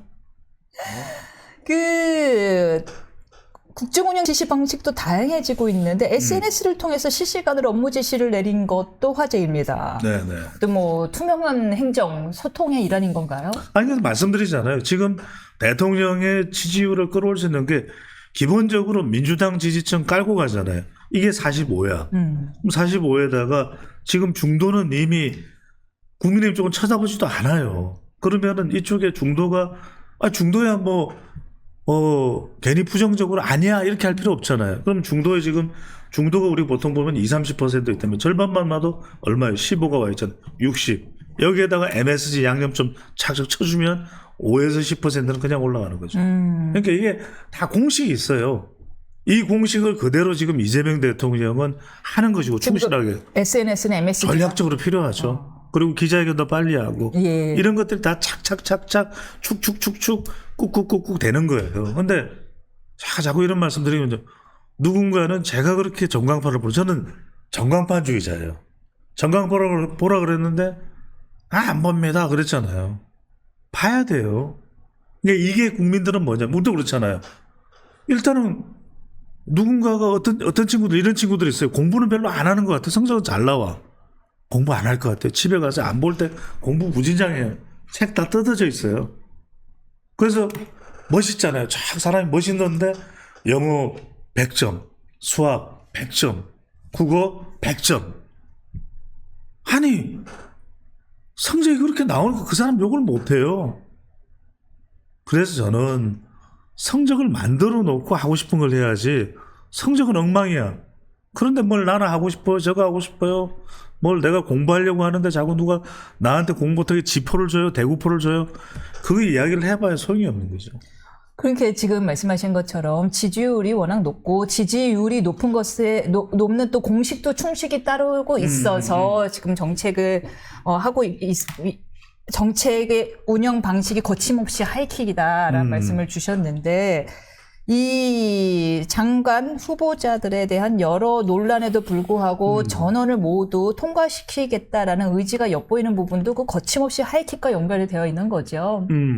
조금만 더 얘기해주세요. 예, 그러니까 이 대통령이 이진수 후보자 논란과 관련해서도 조금 문제는 있는 것 같은데 참 딱하다라고 했대요. 그러면 저는 여기서 포인트가 문제가 있는 거에 포인트를 줘야 되는 건가요? 딱하다에 포인트를 줘야 되는 건가요? 여기서 굉장히 중요한 지점을 지적하세요. 예. 이거는 만용이에요.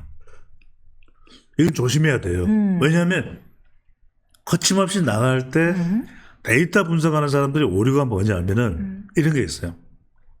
상대방이 그걸 잘 받아줘요. 네. 그러면 막 이러면서 이걸 너무 이제 강조해 버리죠. 그럼 뭐 지지율이 더 높아지겠죠. 이러면은 더 높아집니다. 고공행진입니다. 곧 70%대 접어들고 저 내란 세력들은 곧 다 찍어낼 수 있을 겁니다. 저건 인간들도 아니에요. 저는 늘 드리는 말씀이 지금 대통령에게 최대 야당은 국민의힘이 아닙니다. 최대 야당은 의 힘만 빼세요. 국민입니다. 국민이에요. 국민을 무시하면 안 돼요. 국민을 기억합니다. 지금은 국민들이요. 이런 전략적 소통을 통해서 전략적인 행보를 통해서 점수를 올리죠. 공식이 있다고 말씀드렸죠. 이 공식에서 절대 간과하면 안 되는 것은 에드워드 버나이즈도 이야기하는 저는 항상 근거를 가지고 나와요. 에드워드 버나이즈가 하는 거 저축되는 여론이에요. 이건 뭐냐? 쌓이는 거야. 너무 좋은 표현이네요. 저축되는 여론이에요. 그러니까 지금 이진숙 저축돼, 강선욱 저축돼. 그래서 적금 늘 조율한 법이 없는 거예요. 이 대한민국의 운명은요. 예. 제가 정말 비교를 해서 설명드릴게요. 선조, 인조 다 잘 나갔어. 초반에. 국내적으로 잘 나갔고 국내적으로는 선조를 막을 사람이 누구예요? 인조를 막을 사람이 누구야? 숙종을 막을 사람이 누구야? 그런데 변방에서 북소리가 들립니다. 전하! 무슨 일이냐 이렇게 호들갑을 떠느냐? 지금 왜구가 쳐들어오고 있사옵니다. 난리가 났죠. 전하, 무슨 일이냐? 호란입니다. 저는요, 대한민국이라는 위치는 내정이 중요한 것이 아니라 어떻게 하면 이 외세와 잘 이렇게 연동할 수 있느냐, 이게 중요한데 지금 누가 봐도 트럼프 대통령이 틀어져 있잖아요. 트럼프 대통령은 삐뚤삐뚤삐뚤이에요. 캐나다 카니, 야 35 먹어. 룰라, 야 임마 50 먹어. 이 사람은요 원칙이 없는 사람이에요. 그러니까 어떻게 나올 줄 몰라요. 지금 한미 정상회담 일정도 안 잡히죠. 근데 약간 여러분들이, 내가 이 말씀을 드릴게요. 예. 저는 학자들이 이런 이야기를 안 해요. 예. 트럼프는 이미 최저선을 이야기를 했어. 내가 100억 달러 이야기하는데 예. 100억 달러 이야기하는데 이 이야기 들어보셨어요? 우선 1차적으로 예. 30억 달러. 트럼프가 이야기를 했어요. 맞아요. 네. 아시죠? 네. 봐. 이men크도 아는 이야기잖아요.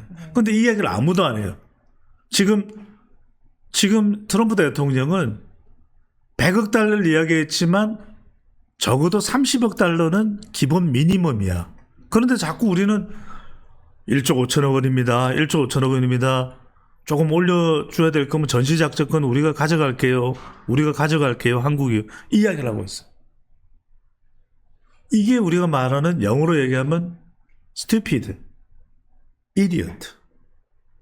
제가 이 말씀을 드리는 거예요. 그러니까 인사도 계속 누적돼가지고, 아니 지금 이재명 대통령에 대해서는 국정 운영에 대한 호평이죠. 여러 가지 이유로. 뭐 직전 정권과 비교를 해보면 그건 뭐 비교할 대상도 안 되잖아요. 지금 상황에서는. 그런데 제가 드리는 말씀은 뭐냐면 잊고 있을 뿐 사라진 건 아니에요. 여러분들이 이거 잘 아셔야 돼요. 미국 사회에서 흑인들을 그렇게까지 처참하게 했던 그 역사를 사라진 건 아니에요. 잊어졌을 뿐이죠. 잊힐 뿐인 거죠. 조심해야 돼요. 대통령의 사법 리스크, 자신의, 그 다음에 지금 그리고 무대뽀로 넘어가는 인사 다 저축이 되고 있어요. 그 다음에 상황이 안 좋을 때, 우리 항상 그러잖아요. 상황이 안 좋을 때 빵 터져요.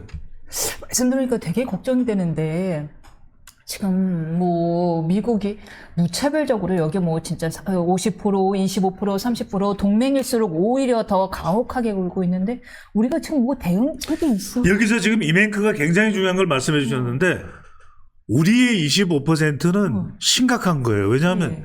지금 방위비도 올라 들어가죠. 네. 우리는 지금 대부분 미국에 상당히 의존하고 있어요. 예. 반도체도 그렇고 자동차 우리 어디 팔죠? 중국은 안 사죠. 여러분들이 잘 아셔야 되는 것이 뭐냐면요. 중국은 지금 우리나라에도 BYD가 들어와 있잖아요. 전기자동차. 중국은 우리나라 안 사줘요. 왜 사겠어요? 중국 우린 차 안 사요. 거기는 대부분 전기차잖아요. 미국이니까 사는 거야. 여러분들 아십니까? 캐나다 현대자동차 대리점에 정말 이 90이 된 사람이 와요. 차를 삽니다. 캐나다에 일본 차도 있고 미국 차도 있고 독일 차도 있고 많잖아요. 90 노인이에요. 이 사람이 타고 와서 딜러가 물어봅니다. 왜 한국 차를 사십니까? 내 동생이 6.25 전쟁 참전했다가 목숨을 잃었습니다. 그 나라가 만든 차를 제가 사줘야 되지 않겠습니까? 실제 있었던 일이에요. 그 동생이 부산 UN 공원에 잠들어 있어요. 이런 나라예요. 잠깐 맞아요. 눈시울이 붉어지셨어요. 네네네. 와. 아니 그런데 예. 이런 걸 몰라요. 그래서 미국이라는 나라는 진짜 한국에 대해서 얼마나 우호적입니까? BTS가 어디 가서 공연을 해야 빛이 나죠? 미국이에요. 블랙핑크 어디 가야 돼요?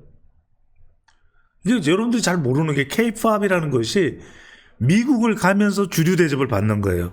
그래미상, American Music Award. 제니가 그때는 공연한 곳이 어디였죠? 코어 모였는데 그러니까요. 난리도 아니었어요. 난리죠, 아니죠. 여러분들이 그걸 아셔야 돼요. 제가 드리는 말씀은 미국을 숭배하라는 이야기가 아닙니다. 미국을 찬양하라는 이야기가 아닙니다. 현실을 잊어서는 안 된다는 말씀을 드리고. 자, 그러면 어떤 사람이 이렇게 미국 걷어차버리고 트럼프 저 자식 저 새끼 걷어차버리고 중국 가자는 이야기를 하는 사람이 있어요. 이재명 대통령한테 야 중국 그 아예 붙어라는 이야기를 하는 전문가들이 있어요. 어떤 일이 벌어질까요? 어떤 일이 벌어질까요? 여러분들이 잊어버리고 있는 것이 1950년에 우리가 다 지금 다시 압록강까지 가서 통일국가로 대한민국의 영토를 회복했을 때 밀고 들어온 나라가 어디예요? 어디예요? 인민군이에요. 그때 메가드 장군을 그 인민군들이 밀고 내려오지 않았으면 우리나라는 지금 북한이 없는 거예요. 그러면 민주당에 잠깐 얘기하다가 흘리다가 살짝 다 철수했는데 네. 전자권 환수 문제, 뭐 앞서 노정태 위원은 환수란 표현 자체가 강제로 뺏겼다는 것도 우린 강제로 뺏긴 적이 없다. 전자권 이양이란 표현을 해야 된다라는 했는데 전자권 이양 문제에 대해서는 어떤 입장이었어요? 제가 첫 번째 말씀드릴게요. 네. 저는 이성에 의해서 근거에 의해서 전시작전권을 이거는 여론에 물어볼 이야기가 아니에요. 왜냐하면 일반인들한테 제가 물어볼게요. 전시작전권 환수에 대해서 어떻게 생각하십니까? 일반인들은 전시작전권 환수한다 그러면 좋게 생각할 거예요. 오, 왜냐면은- 주권 회복 아니냐. 왜냐하면 이거 누가 우리가 뭐하러 아무리 미국이 무슨 최강대국이라고 하더라도 우리가 가지고 있어야 될 전시작전권을 왜 미국이 누려? 아니야. 이렇게 생각할 거 아니에요. 그죠? 네. 아니 이민수 탱크도 그럴 거예요. 듣지 않으니까 그럴싸해. 그러니까 이제 당연히 우리가 누려야 될 그 권한을 아니 왜 굳이 미국이 가지고 미국이 대장할 이유는 없는 거잖아요. 그렇게 볼 수 있죠. 이면 그렇게 여쭤봅니다. 네. 아 제가 이야기를 할게요. 하세요. 네. 네. 그러니까 이제 지금 여러분들이 잘 모르는 것 중에 하나는 미국과 캐나다 2개국이 가입돼 있고 유럽에 30개국이 가입돼 있는 그 군사 협의체가 뭡니까? 네이토, 나토입니다. 이 나토의 총사령관 국가가 어디입니까? 유럽 국가가 30개요. 어디입니까? 미국, 아메리카. 유럽이 바보예요? 유럽이 미쳤어요? 왜 미국을 총사령관 시켜주겠어요? 그러면은 유럽 국가들은 전시작전권을 당장 환수해야죠. 그런데도 이번에 트럼프가 하니까 뭐라 그러는 거야? 형님, 심지어는 사무총장은 아버지 GDP의 50% 빨리 정해갈게요. 그러니까 스페인 그들은 굴욕이라고 생각을 안 하는군요. 아니 이야기를 들어보세요. 스페인 총리는 뭐라고 했어요? 나는 5% 인상해야 되는지는 모르겠는데 내나다 오브리가도 막 그랬잖아요. 넌데 보이 베사메 무초 이러니까 트럼프가 그러잖아요. 그래 관세 2배 때려줄게 이랬잖아요. 여러분들이 이걸 아셔야 돼요. 뭐냐면 전시작전권이 그럼 미국이 가지고 있는 것이 굴욕이냐? 미국의 군사력을 우리가 완전히 커버를 했다. 그럼 전시작전을 가져오는 건 지극히 당연한 이야기예요. 자, 어떤 일이 벌어질 것 같아요? 전시작전권이 없는 미국이 그렇게 한반도 정세에 적극적일 수 있겠어요? 항상 말씀드리겠습니다. 여러분 냉정하셔야 돼요. 미국은 우선순위가 첫 번째 일본이에요. 두 번째 한국이에요. 저는 지금 오히려 트럼프는 이른바 미국의 뿌리 깊은 그 네오콘 조직이 아니잖아요. 여러분들 아시죠? 네오콘은요. 한국은 선순위에 있지도 않아요. 제가 미국에서 공부를 했잖아요. 자, 트럼프는 뭐냐면 이 사람 자충우돌하고 장사꾼이잖아요. 이 사람은 그나마 일본하고 한국을 거의 같이 둬요, 지금. 구별을 잘 못하는 것 같아요. 구별을 못해요. 이 사람한테는 그래도 한국이 상당히 인상적인 나라예요. 이 사람한테는. 김정은, 햄버거, 뭐 이런 사람이에요. 나는 이 사람이 있을 때 우리가 통일도 한번 노려봐야 돼요. 근데 뭐 지금 뭐 실용 외교에서는 안 되겠죠. 그러니까 무슨 말씀을 드리냐. 전시작전권을 누가 반대해? 군인들이 먼저 반대해요. 군인들은 알아요. 우리가 사실은 지금 30억 달러면은 지금 얼마냐 하면은 30억 달러면은 대략 얼마가 나와요. 4조 5천 대. 4조죠. 근데 지금 전시작전권을 환수했을 때 우리가 당장 필요한 이 미군의 정보력을 커버할 수 있는 전시작전권 환수에 필요한 비용이 14조라 그래요. 저는 무슨 말씀을 드리냐. 이걸 그냥 여론조사 형태로 물어보면 절대 안 돼요. 반드시 물어봐야 돼요. 전시작전권의 구체적인 내용을 알고 있냐. 이게 wartime operation. 이거 간단하게 생각하면 안 됩니다. 그리고 요 서진이라는 분이 지금 댓글을 남기셨는데 네. 이분의 질문도 날카로워요. 전자권 가져오면 미 2사단 병력 한국군으로 대체돼야 되는데 그 병력이 어디 있음? 그러니까요. 지금 말씀 드리는 거예요.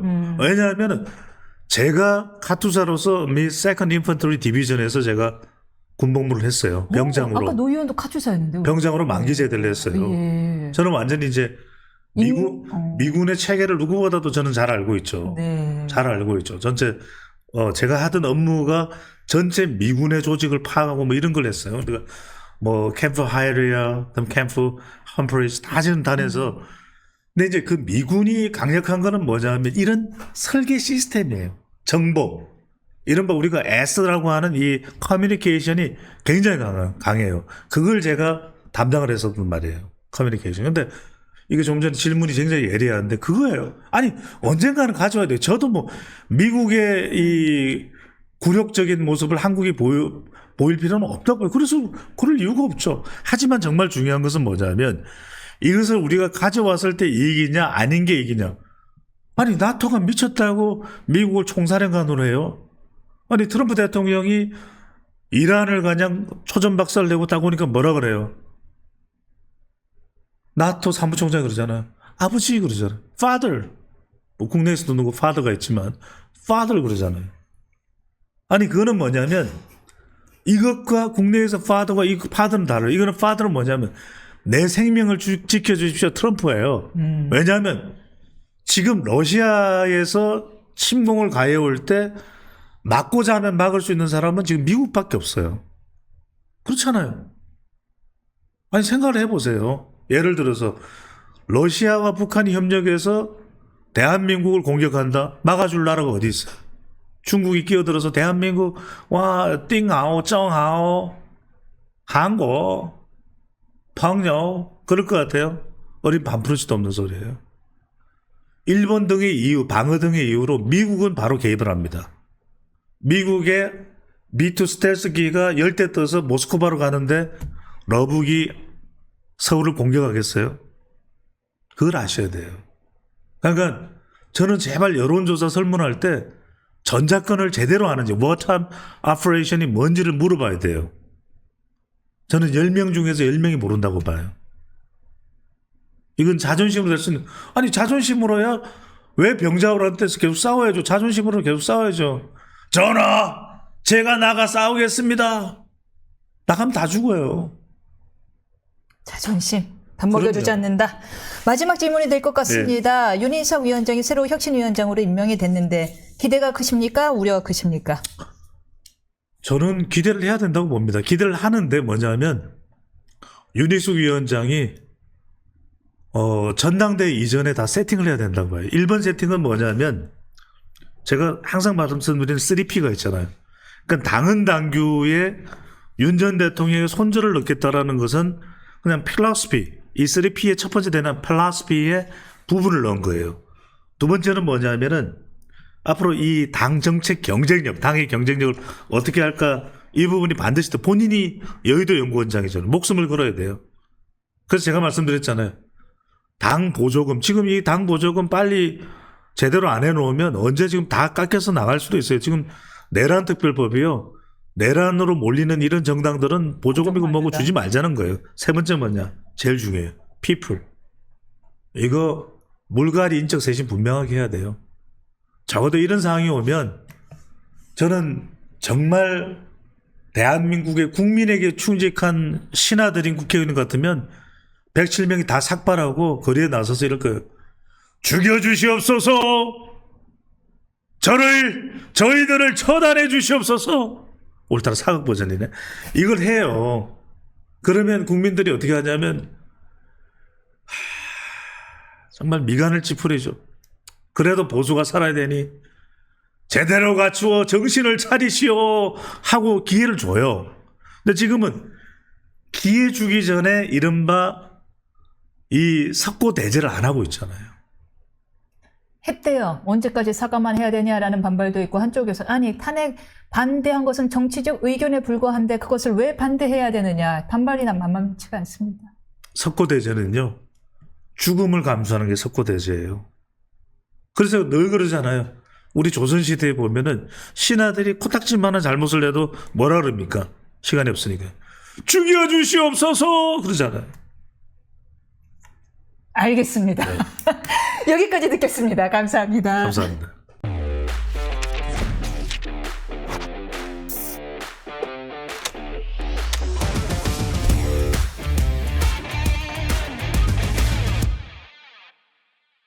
네. 정치대학 오늘은 특별하게 4교시까지 준비를 해봤는데요. 반가운 얼굴 모셨습니다. 오세훈 서울시장과 함께 서울시의 정책을 실질적으로 함께 이끌어가고 있는 분인데요. 과거 국민의힘 지도부로 활약하면서 합리적이고 또 스마트하고 또 젊은 이미지로 우리에게 익숙한 인물이기도 하지요. 김병민 서울시 정무부시장 모셨습니다. 안녕하세요. 네, 안녕하세요. 네. 반갑습니다. 와. 오늘 특별히 진짜 모셨습니다. 반갑습니다. 그렇죠? 너무 오랜만이에요. 방송 자체도 최근에 조금 재개하신 것 같지 그동안은 예. 서울시에서 방송하기가 쉽지가 않아요. 예. 저희 공무원이니까 하루 종일 서울시 일을 해야 되고, 근데 최근에는 너무 더웠잖아요. 서울시가 이 폭염 관련돼서 어떤 일을 하고 있는지 궁금하다. 그래서 이제 요청하시면 가서 이야기도 하고 있고, 피서철이기 때문에 지방으로 혹은 해외로 나가기 어려운 서울 시민들이 서울에 어디를 가면 가성비 좋게 또 여름 휴가를 즐길 수 있을까 이런 것들이 궁금하신 분들을 위해 얘기를 드리기도 하고 부동산이 워낙 또 갑자기 불장이 오늘 돼 많이 여쭤볼 버려서 겁니다. 서울시 부동산 대책들은 무엇이 있는지 뭐 이런 것들을 물어보시면 또 나가서 열심히 설명하는 게 제 역할이라 일하고 있습니다. 개인적으로 저한테 하셨던 말씀이 참 인상 깊었는데 정치인으로 살다가 행정인으로 살았더니 나는 행정으로 사는 게 더 행복하더라 라는 말씀을 하셨어요. 제가 이윤선 변호사님을 알고 지낸 지가 10년이 더 됐는데 처음 만났을 때 그쵸, 제가 20대 때 알게 됐죠. 20대 그때 저한테 김 의원님은 뭘 하고 싶어요? 라고 물어봤던 때가 있었어요. 그래요? 예. 기억을 전혀 본인은 못 하시겠지만 그래서 저는 정치보다 처음 제가 시작했던 게 지방의원이라 이런 단체에서 행정하는 게 재밌는데요? 라고 얘기를 했는데 10년이 지나서 그 일을 하고 있어서 되게 참 신기하기도 하고 여의도에서 제가 그 중앙당의 지도부를 한 4년 동안 3번을 했더라고요. 비대위 2번, 최고위원 1번 하면서 한 거의 4년 동안 3년에 가까운 시간을 다 당 지도부로 보냈는데 그럼 당에 가면 이렇게 쭉 테이블이 있어서 당대표, 원내대표, 최고위원들이 앉아있지 않습니까? 민주당은 월수금, 국민의힘은 월목 이렇게 최고위원 회의가 진행이 되는데 9시. 그럼 그때 가서 이제 경쟁이 시작되는 거예요. 당대표, 원내대표, 최고위원들이 누가 더 찰지게, 누가 더 센 용어로 상대 정당을 이렇게 흔히 말하는 야마, 그러니까 기사 제목 뽑히게 얘기하느냐. 그래서 플래시 소리 의식하면서 나오면서 유튜브 쇼츠로 방송 뽑아내기 좋은 멘트. 그렇게 해서 야 이거 찰지게 상대방을 한번 세게 비판했다 그러면 득점 포인트. 그러니까 이 여의도 정치는 그러니까 이른바 갈등을 해결하고 문제를 조정하면 뉴스가 되지 않아요. 흔히 말하는 정치적 득점 포인트가 쌓이지가 않는데 오히려 조용하게 문제를 해결하는 역할들을 하게 되면 야 도대체 지도부에서 뭐 하는 거야 이런 얘기가 나오거든요. 근데 행정의 영역에 와보니까 그렇게 갈등을 증폭시키면 그건 완전 감점 포인트죠. 그리고 갈등 한복판에 있는 분들을 만나서 문제를 해결하면 아, 저 사람 일을 잘하는구나. 그래서 제가 작년도 7월달 정무부시장으로 처음 취임하고 나서 일어났던 일 중에 하나가 그때가 이제 지금 특검이 진행되고 있는 최혜병 일주기였어요. 최혜병 일주기 때 이른바 광화문 광장에서 최혜병 일주기를 하고 싶은데 그걸 서울시가 허가해주지 않는다 이런 뉴스가 하나 나오더라고요. 신속하게 시장님께 보고하고 이거를 추진하겠다는 분들께 전화를 드렸거든요. 서울시가 이걸 불허하는 게 아니라 아마 광화문 광장의 용도와 현재 예약 현황과 이런 부분 때문에 오해가 있는 것 같은데 만나서 얘기 좀 하고 싶다. 그래서 그분들을 만나서 해병대 예비역연대 분들과 소통해서 채널A 바로 앞에 있는 청계광장에서 이 최혜병 순직 일주기를 잘하면 어떻겠냐? 우리가 지원하겠다. 그래서 그 문제를 원만하게 잘 정리하고 끝냈던 때가 기억이 나는데 이런 일들을 진행하는 행정의 영역의 일들이 참 중요하고 여의도 정치도 이렇게 바뀌었으면 좋겠다는 얘기를 드립니다. 서론이 너무 길었네요. 아니에요. 무슨 말씀이에요. 반가운 이야기 들었고요. 네. 그렇게 지금 갈등을 해결하고 갈등과 문제를 해결하는 행정의 일이 더 맞다라고 말씀을 주셨는데 지금 갈등이 여러 가지로 이 사회는 증폭되고 있고요. 그중에 대부분의 사람들이 부글부글하는 가장 큰 일본은 부동산입니다. 네. 부동산 문제가 지금 급한 불을 이재명 정부가 이렇게 급한 불을 확 이렇게 껐어요. 소화제를 막 뿌려갖고요. 그런데 이 북한 급한 불을 확 불 지피는 거에 대해서 토호제가 일정 부분 지분이 있다라고 정부는 보고 있는 듯해요. 네네. 어떻게 보십니까? 저는 아까 제가 이제 얘기했잖아요. 예를 들어서 모 국회의원이 이런 게 나오면 기사 제목 뽑히는 제목을 하나 하는 거예요. 뭐 소방수 얘기하고 이제 그러면 내가 드디어 한 건 했어. 이런 생각을 여의도 정치권이 할지 모릅니다. 여의도에 왜 하는 말 있잖아요. 네. 왜 부고 기사 빼놓고는 다 좋아한다. 네, 네. 그것도 옛말이래잖아요. 그래서 기사가 하나 본인 상. 부고 기사도 좋아한대잖아요. 네. 왜냐하면 정정 기사가 또 나와서. 그러니까 그런 여의도식 문법으로 접근하게 되면 상황을 해결할 길이 없습니다. 예. 그러니까 부동산은 정치가 아니고요. 네. 부동산은 국민의 삶이고 내 주거 공간. 정말 이게 내 집을 갖고 있건 전세는 월세로 살건 국민들이 살 수 있는 집에 관한 문제는 저는 정쟁과 정치화되지 않았으면 좋겠다는 생각을 갖고 있습니다. 이제는 뭐 평가가 필요가 없을 정도로 문재인 정부 기간 동안 26번이 넘는 부동산 대책이 결국 잘못될 길에 갔다는 것은 민주당 내에서도 인정하고 있는 일들이고요.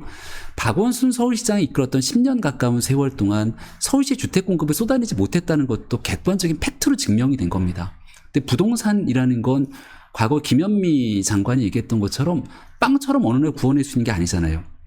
그 수많은 사람들의 이해관계를 조정해서 우리가 갖고 있는 이 마을들을 아니면 오래된 아파트를 재건축 재개발하기 위한 합의 과정들이 필요하고 합의에 대한 인허가가 필요하고 그리고 거기에 대해서 절차와 규정에 맞게 최종적인 주택 공급이 이루어지기까지는 아무리 빨라야 5년에서 7년 웬만큼 10년 정도 되는 긴 시간이 10년 보더라고요. 필요합니다.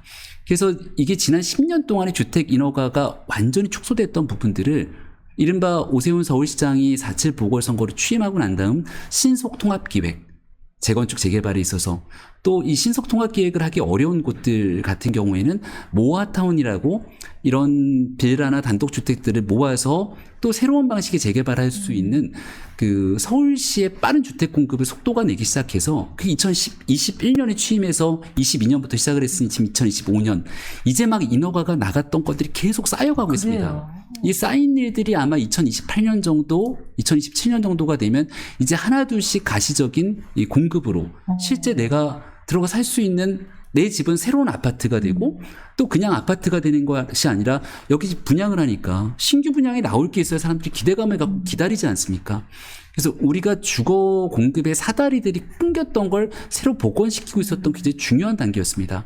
근데 이제 그 토지 이슈 같은 경우에는 강남에 있는 일정 지역들을 근데 정말 죄송한데 예. 이거 관련돼서 그런데 그래서 지금 말씀하신 것처럼 오세훈 시장이 공급에 대해서 진심이시고 저도 공급 네. 뉴스에 대해서 관심이 많으신 걸로 알고는 있는데 문제 이런 뉴스도 봤거든요. 그런데 역세권 조합 등 그동안 이제 발표됐던 서울시 내 여러 가지 역세권 개발 사업 등 개발 사업들이 사실상 지지부진하다 진행되고 있는 곳이 없다 이러거든요. 그건 뭐 전혀 사실과 다릅니다. 그래요. 왜냐하면 앞서 말씀드렸던 것처럼 인허가가 나와 있는 신속통합기획, 그러니까 재건축 재개발에서 더 빠르게 인허가가 나온 곳들이 엄청난 속도를 갖고 내고 있고요. 지금 현장에 가보면 일단 두 가지를 좀 나눠서 구분할 필요가 있는데 첫 번째는 과거 이제 문재인 정부 박원순 서울시장 시절에는 재건축 재개발이 안 됐던 일 중에 기초적인 규제가 있었어요. 가장 기초적인 규제는 안전진단 규제. 그러니까 보통 그때만 해도 온갖 오래된 아파트 가보면 안전진단 통과, 예비 안전진단 통과 이런 게 붙어주면 그제서야 재건축을 시작하는구나라고 규제를 묶어놨는데 이걸 지난 정부 그리고 오세훈 서울시장에서 같이 협력해서 결국 안전진단이라고 하는 게 30년 이상 오래된 아파트들에 웬만해서는 안전진단이 이 재건축 재개발의 발목을 잡아서는 안 된다 이렇게 다 풀어놨고요. 그 다음에 우리 서울시가 풀 수 있는 인허가들은 거의 다 풀어놨는데 그럼 재건축이 안 되거나 재개발이 안 되는 이유는 뭐냐? 현장에 가보면 모든 사람들이 이구동성으로 얘기하는 게 건축 단가가 많이 올라갔기 때문에 비싸서 이게 맞아요. 재건축을 하려면 그러니까 헌집 주고 새 집을 받는 거 아닙니까? 그러니까 옛날에는 헌집 하나 주고 새 집 두 개를 받는 시기도 있었죠. 아니면 오히려 이제 분담금이라고 하는 재건축의 핵심은 결국은 내 헌 아파트를 새 아파트로 만들면서 여기에 새로운 가구들을 공급하고 이걸 분양을 받게 되는데 그 분양으로 받은 돈과 새로운 건축비가 서로 이제 상쇄되면서 얼마큼 내 돈이 나가냐 아니면 내 돈이 좀 줄이냐의 게임이거든요. 근데 갑작스러운 지난 코로나 시기를 겪고 나면서부터 인건비가 상승하고 자재비가 올라가기 시작하면서 건축 원가가 올라갔는데 사업성이 떨어진다는 거죠. 예. 그러다 보니 진행이 안 되는구나. 그러다 보니 인허가는 다 풀어줬지만 이대로 갔을 때 분담금이 감당이 좀 어렵다 싶어서 진행이 안 되는 곳이 있고 수입이 안 나오니까. 그럼에도 불구하고 예. 빨리 진행되는 곳들이 있는데 여기에서 진행이 어려운 곳들은 애석하지만 우리가 흔히 말하는 강남 3구나 네. 한강변에 있는 곳들이 아니라 노원, 도봉, 강북, 노도강이라고 불리는 지역 혹은 지가가 좀 어느 정도 상대적으로 낮은 곳들입니다. 그럼 이런 데들의 재건축, 재개발이 잘 되기 위해서는 기존에 있었던 규제를 푸는 것 정도로만 용인되는 게 아니라 여기에 인센티브를 얹어줘야 되거든요. 어떻게 그게 이제 인센티브를 얹어준다는 건 용적률 인센티브를 얹어준다는 건데 용적률로 그러니까 수입을 낼 수가 있군요. 여기에서 아파트 재건축했을 때는 강남이나 이런 데서 재건축하는 것보다 더 사업성이 높아져서 이분들의 부담들을 줄여줄 수 있다는 신호가 나와줄 때만이 재건축이 될 수 있다. 그래서 그런 애들을 빠른 속도감 있게 진행하고 있습니다. 아까 2028년 네. 되면 가시적으로 보일 거다라는 얘기인데 네. 2028년쯤 되면은 어느 정도의 공급량의 숫자로는 예상되세요? 제가 예. 데이터를 따로 갖고 오진 않았는데요. 아마 눈으로 우리가 이제 그 흔히 말하는 네이버 포털 부동산에 예. 1년 동안 저도 이렇게 보면 신규 공급이 뭐가 있나 하고 보면 별로 이른바 서울에 내가 살고 싶은 동네에서 공급물이 이렇게 툭툭 뜨는 게 많지는 않잖아요. 2028년 정도부터 이제 쭉쭉 순차적으로 이 인허가 된 물량들이 철거하고 착공해서 최종 준공 단계에 이르게 되면 그때쯤 분양 물량들이 쏟아져 나오게 되는데 기다리고 있으면 내가 청약 통장도 가지고 있고 어느 정도 시기를 맞춰서 들어갈 수 있는 물량들이 굉장히 많이 나올 겁니다. 그리고 그렇게 되면 단순히 공급 물량에서 분양 물량만 나오는 게 아니라 서울시에는 분양 물량 못지않게 임대 공급도 많은데 네. 과거의 임대 공급은 이른바 굉장히 좀 저소득층들 그러니까 흔히 말하는 일반적인 중산층들은 쓰기가 어려운 임대주택이었는데 이거를 미리네 집이라고 하는 신혼부부 장기 전세주택의 임대 물량을 쏟아내요. 그러면 신혼부부들이 좋아하고 신혼부부들이 부부 합산 소득으로 치게 되면 자산이 한 6억 정도 있어도 쓸 수가 있고요. 부부가 웬만큼 회사 다니면 300만 원, 300만 원 버는 부부들이 있을 거 아닙니까?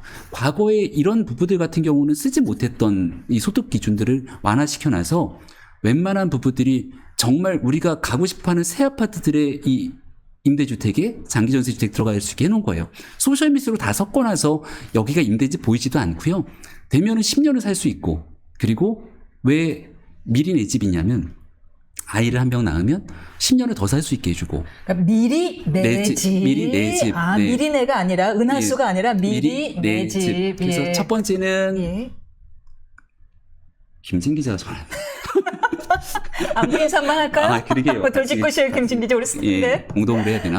네. 그래서 신혼부부가 처음에 그 임대주택에 들어가게 되면 10년을 살고 아이를 한 명 낳으면 10년을 더 살 수 있게 해주고 아이를 둘 낳으면 그 집을 살 수 있는 권리를 주고 거기서 아이를 한 명 더 낳으면 저처럼 아이 셋이 되거나 하면 그 집을 더 싸게 살 수 있는 권리를 주기 때문에 우리가 이제 저출산 국가로 굉장히 걱정과 고민이 많지만 아이를 낳으면서 내 집 마련 걱정 없도록 하겠다는 정책들을 쏟아내고 있습니다. 신혼부부들이 집이 생기면 아이를 낳더라고요. 그럼요. 정말 예. 가시적이더라고요. 그래서 그게 이 미리네 집을 저희가 1년에 3,000호, 4,000호씩을 공급하겠다는 목표를 갖고 있어서 네. 신혼부부 전체 숫자 중에 한 10% 정도의 물량들은 계속 이렇게 쏟아내고 또 돈을 어느 정도 축적한 사람들 같은 경우는 분양주택으로 가서 좋은 아파트를 분양받을 수 있게 해주고 그리고 이 미리네 집도 아파트만 있는 게 아니라 빌라들도 있습니다. 빌라 가서 일단 좀 살고 그리고 나서 아이를 낳으면 아파트로 옮겨주고 이런 주거사다리 복원을 위해 서울시가 진심으로 일하고 있다. 선거잖아요, 내년에. 네. 그렇죠. 그리고 네. 산연임 도전한다고 이미 밝히셨고요, 오세훈 시장은요. 네. 그렇다면 사실 지난번 선거에서 승리를 거두시게 된 결정적인 요인 중에 하나가 부동산 문제였고요. 그렇다면 이번에도 역시 부동산 정책 문제에 대해서 상당히 신경을 쓰실 수밖에 없을 것 같아요. 네, 저희도 신경을 쓰고 있지만 아마 주민분들도 신경을 많이 쓰세요. 저희가 작년 12월 3일 계엄 이후로 많은 변화들이 있었잖아요. 계엄이 터지니까 이러면은 대통령 탄핵되는 거 아니야? 라는 고민이 있었고 네. 그로부터 2주 뒤에 결국 국회에서 탄핵이 가결되고 네. 나니 헌재 재판 나기 전까지 불확실한 시대들이 펼쳐졌잖아요. 그렇죠. 조기 대선이 있을 치러질 거라고 거냐? 아마 예. 많은 사람들이 예상을 했을 거고 그러면 당시 여권 진영에서는 유력한 대권 주자인 오세훈 서울시장이 안 나갈 수가 없는 것 아니냐. 그렇게 해서 나가면 그럼 서울시는 시장이 없어지네. 시장이 없어지면 그동안 재건축 재개발에서 정말 물심양면으로 공급 대책을 쏟아져왔던 오세훈 시장이 없으면 어떻게 되지? 그때부터 재건축 재개발을 추진해왔던 주민분들이 큰일 났다. 어떻게든 빨리 해야겠다라고 하다 오세훈 서울시장이 지난 4월이었죠. 불출마를 선언하고 나니까 안도의 한숨 쉬었던 분들이 꽤 많다 그래요. 근데 그래서 그 틈에 약간 빨리 진행되는 건 있어요. 그래서 늦춰진 큰일 난다. 근데 너무 재건축 재개발 공급 얘기만 해서 죄송합니다만은 네. 결국 부동산의 심리적인 측면도 있거든요. 그래서 할 수 있는 규제들을 다 풀어내고 속도감 있게 이제 정부가 할 수 있는 대책들을 쏟아냈지만 현장으로 가면 주민분들 간의 갈등들도 이 재건축 재개발을 막는 요소가 되긴 합니다. 근데 이렇게 지지부진하다가는 나중에 과거로 회귀하게 되면 아예 공급을 못할 수 있다는 위기감들을 갖고 있는 거거든요. 그래서 그런 정치적인 불확실성과 변화 때문에 주민들이 정말 편한 집, 깨끗한 집에 살고 싶은 희망들을 꺾을 수는 없는 거 아닙니까? 그런 애들이 저희는 최선을 다할 거고 또 거기에 대한 평가를 해주시겠죠. 작은 에피소드가 있는데 오세훈 시장님이 이제 일기 때 어느 지역을 이제 개발을 하시려고 했는데 반대가 심해서 결국은 거기는 빠졌어요. 그런데 반대하는 분들이 이렇게 걸어놨던 플랜카드가 뭐였냐면 오세훈 시장과 그때 이제 주시공사가 삼성물산이었는데 오세훈 시장과 삼성이 우리 집을 뺏어가요였거든요. 반대파들이 했던 거죠. 그래서 거기는 결국 빠졌어요. 네. 지금까지 재건축이 안 어렵죠. 돼갖고 날개가 이러고 말을 할 수가 없어요. 그 이후에는 몇 년 후에는 뭐라고 걸렸냐면 집 무너진다 제발 좀 쓰러지지. 그렇게 그때 좀 제대로 판단하시지. 네. 왜 아이고 발등을 찍어 쓰셨을까 안타깝더라고요. 민생회복 소비 쿠폰이 지급이 되는데 이게 자치구랑 같이 서로 비용을 발급에는 비용이 필요하고 맞아요. 그 비용을 자치랑 정부가 나눠 가지기로 했는데 서울시는 조금 다른데 대비 지자체 대비 전체 사업비를 상당히 더 부담하게 된다고요. 우리만 좀 더 내라고 하던데요. 좀 많이. 다른 데는 10%만 부담하라고 하더니 우리는 25%를 부담해라. 근데 이거 주민분들 모르는 분들도 많이 계신데 네. 이게 이제 예산이 통과되려면 상임위에서 심사를 하고 그다음 예결위로 넘어가잖아요. 근데 행안위에서 예산 심사를 했을 때는 이거 지방비 매칭하지 않고 국가가 다 하겠다고 얘기를 했어요. 그때는 그랬어요. 네. 그러니까 당연히 왜냐하면 중앙정부에서 민생 회복이 중요하다고 얘기를 했고 민생 회복이 중요한 만큼 국가의 여러 재원들을 정리 조정해서 여기에 일단 우선하자라고 하면 저는 그렇게 할 수 있다고 생각을 합니다. 또 거기에 대해서 지난 대선에 평가를 받았던 거니까. 그런데 중앙정부 플러스 지금 여권에서 하겠다고 쭉 밀어붙이고 다 됐으니까 돈은 너네가 내. 이렇게 얘기를 하니까 저희가 이 민생 경기가 안 좋았던 게 지금 7월 한 달 동안 안 좋은 게 아니라 올 상반기 내내 어려웠잖아요. 상반기에 예산 조기 집행도 해야 되고 상반기 때 어려운 이 민생 문제를 해결하기 위해서 이미 추경을 했어요. 바로 얼마 전에. 서울시에서요? 자체 서울시뿐 추경을? 아니라 자치구도 웬만큼 다 추경을 했어요. 상반기 때. 대선은 돌아가고 있지만 대통령 선거와 별개로 추경을 다 했거든요. 원포인트로. 그래서 저희도 이제 추경을 한다는 거는 기존에 지출하기로 계획됐던 재원들을 정리 조정하죠. 그 돈을 좀 마련합니다. 그리고 원래 쓰려고 했던 돈들이 있는데 그 사업비를 이렇게 모아놓고 감추경을 하고 그 증액은 어디다 하냐면 민생 경기 어려우니까 그분들 도와주는데 이렇게 핀셋으로 짚어서 쓰거든요.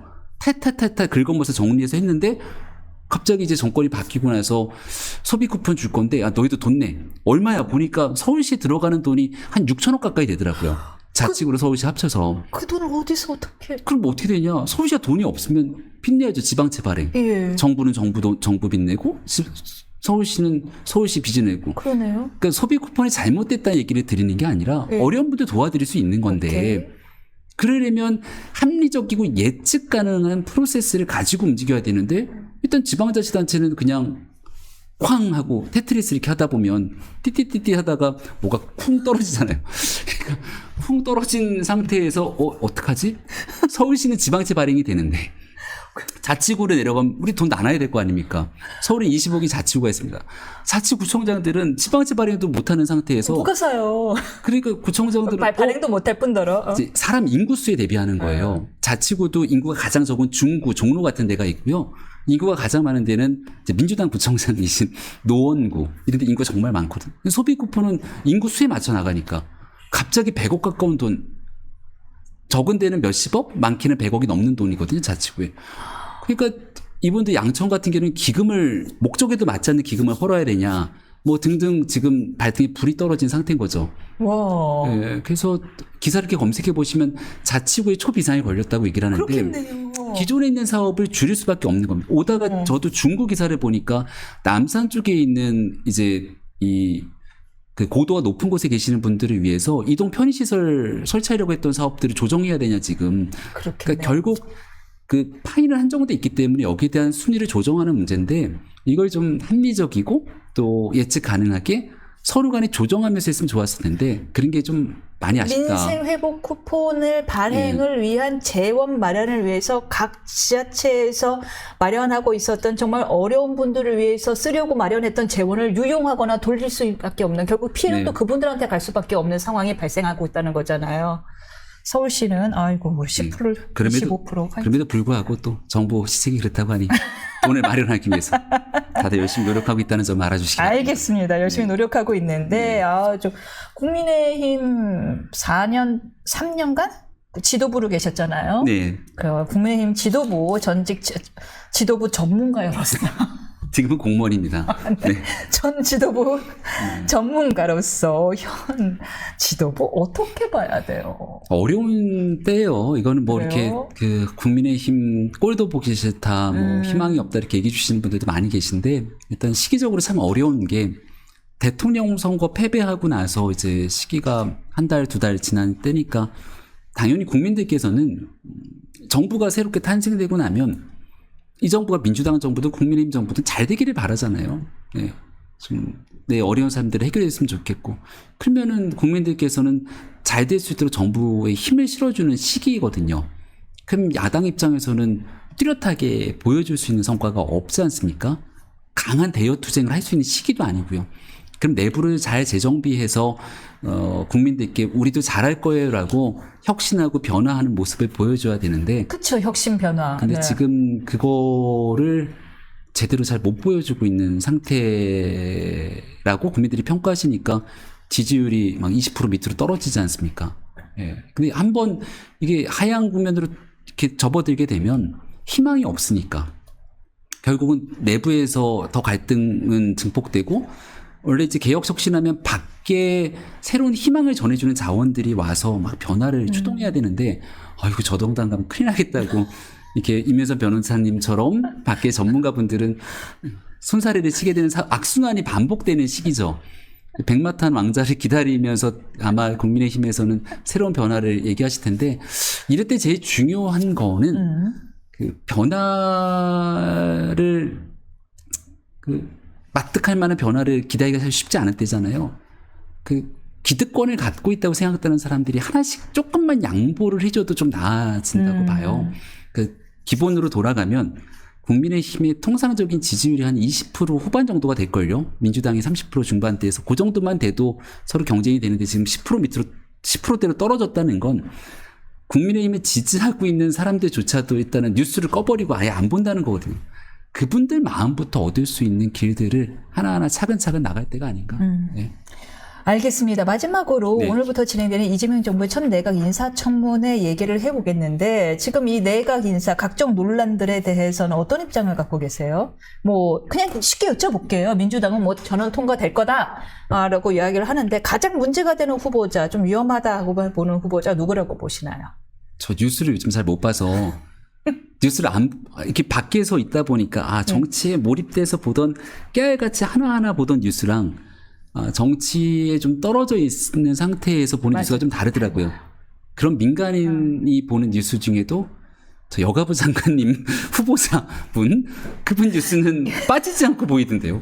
이거는 직장 갑질 그 통상적인 상식의 기준에서 좀 벗어나 있으면 그러니까 같은 정당 내에서도 이거는 좀 위험한데 하는 경우까지 오는 경우들이 있지 않습니까?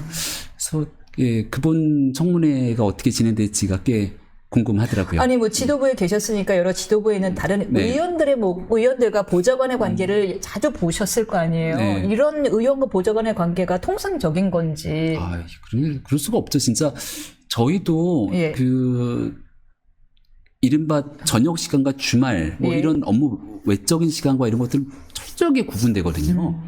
그리고 업무 내에서도 그 존댓말이나 그 최소한 그 누군가 그 사람에 대한 그 인격을 존중하기 위한 그 아주 기본적인 배려 이런 게 굉장히 보편화되어 있는 상태입니다.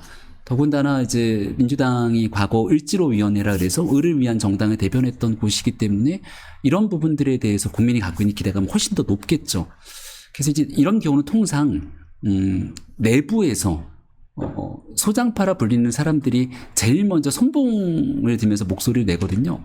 이게 만약 국민의힘의 상황이었다면 제가 지도부에 있을 때 이 뭔가 목소리가 크지 않을지라도 이거 아닌데 하고 계속 얘기를 하는 경우에 속했습니다. 그렇죠. 소심파셨죠. 그렇게 얘기를 이제 첫 번째 물꼬가 터지고 나면 그 다음에 당내에서부터 이렇게 반발하는데 여기를 어떻게 그냥 밀고 나갈 건지 말지를 결정하게 되거든요. 근데 시간이 지나고 나서 보면 아까 제가 말씀드렸던 국민의 상식이라고 하는 그 틀을 지키는 경우와 야, 이 정도 되면 시간이 지나면 다 넘어갈 수 있어. 이 정도까지는 괜찮아. 그 자기들만의 논리를 만들어내요. 이게 왜 가능한지를. 근데 복잡하게 계산해서 상식에 반하는 논리를 만들어서 거기까지 가면 끝이 좀 안 좋더라고요. 결국은 탈이 나죠. 네, 사실 끝이 안 좋아요.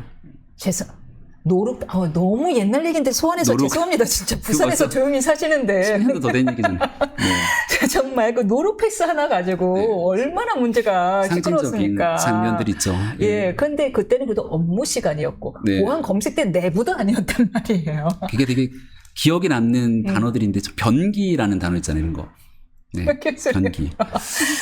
어제 인상적이네요. 내가 뉴스를 자세히 안 보고 개개인의 정쟁 뉴스는 잘 안 보는 와중에도 눈에 확 들어왔다. 변기.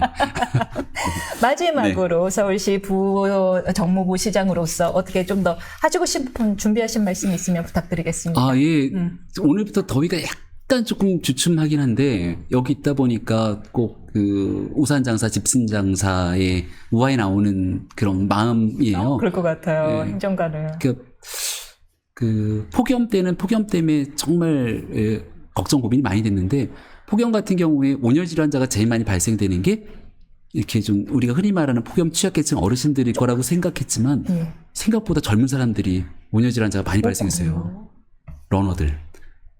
그 폭염은 아침 저녁을 가리지 않고 오기 때문에 아무튼 온열 질환을 예방하기 위한 모두의 노력이 중요하다. 폭염이 조금 가시니까 갑자기 남부지방에 호우가 오면서 서울 같은 경우도 국지성 호우로 시간당 100mm 이상의 비가 어디에 떨어질지 몰라요. 옛날 같으면 서울의 뭐 동북권역, 뭐 남북권역 이렇게 얘기를 하지만 예를 들어 지난번에 동작구 같은 경우가 동작구를 딱 집어서 폭우가 내리고 나니까 지하가 거의 다 침수될 정도의 상황이 오거든요. 지금 같은 때 이제 폭염이 약간 주춤할 때는 또 집중호우가 어디가 올지 모르기 때문에 특히 반지하 사시는 분들 등으로 인해서 이런 것들을 예방이 필요하고요. 아무튼 올 여름 건강하게 나기 위해 서울시도 모든 노력을 다할 테니까. 싱콜도 많이 걱정되시죠? 싱콜. 신경 많이 쓰시잖아요. 도로 이렇게 국지성 폭우 온다면 어디가 무너져 내릴지 모르니. 그러니까 비가 많이 오면 지하에 있는 도로가 파열이 돼서 동공이 발생하고 그 동공이 물이 좀 차서 오게 되는 이른바 싱콜의 가능성도 있고요. 그 두 가지인데 하나가 그런 이 물에 의한 것 그리고 두 번째가 지하 공사가 생각보다 서울이나 수도권이 꽤 많습니다. 그런 지하 공사장 주변에서 일어나는 두 가지를 볼 수 있는데 아무튼 여기 있으면 제일 최우선 가치로 뽑게 되는 시정의 우선순위 아까 부동산도 말씀드렸습니다만 저는 안전이거든요. 그래서 올 여름도 무탈하게 안전하게 한여름 지낼 수 있도록 아무튼 함께 하겠습니다. 알겠습니다. 여기 와주셔서 감사하고요. 긴 시간 고생 많으셨습니다. 네, 고맙습니다.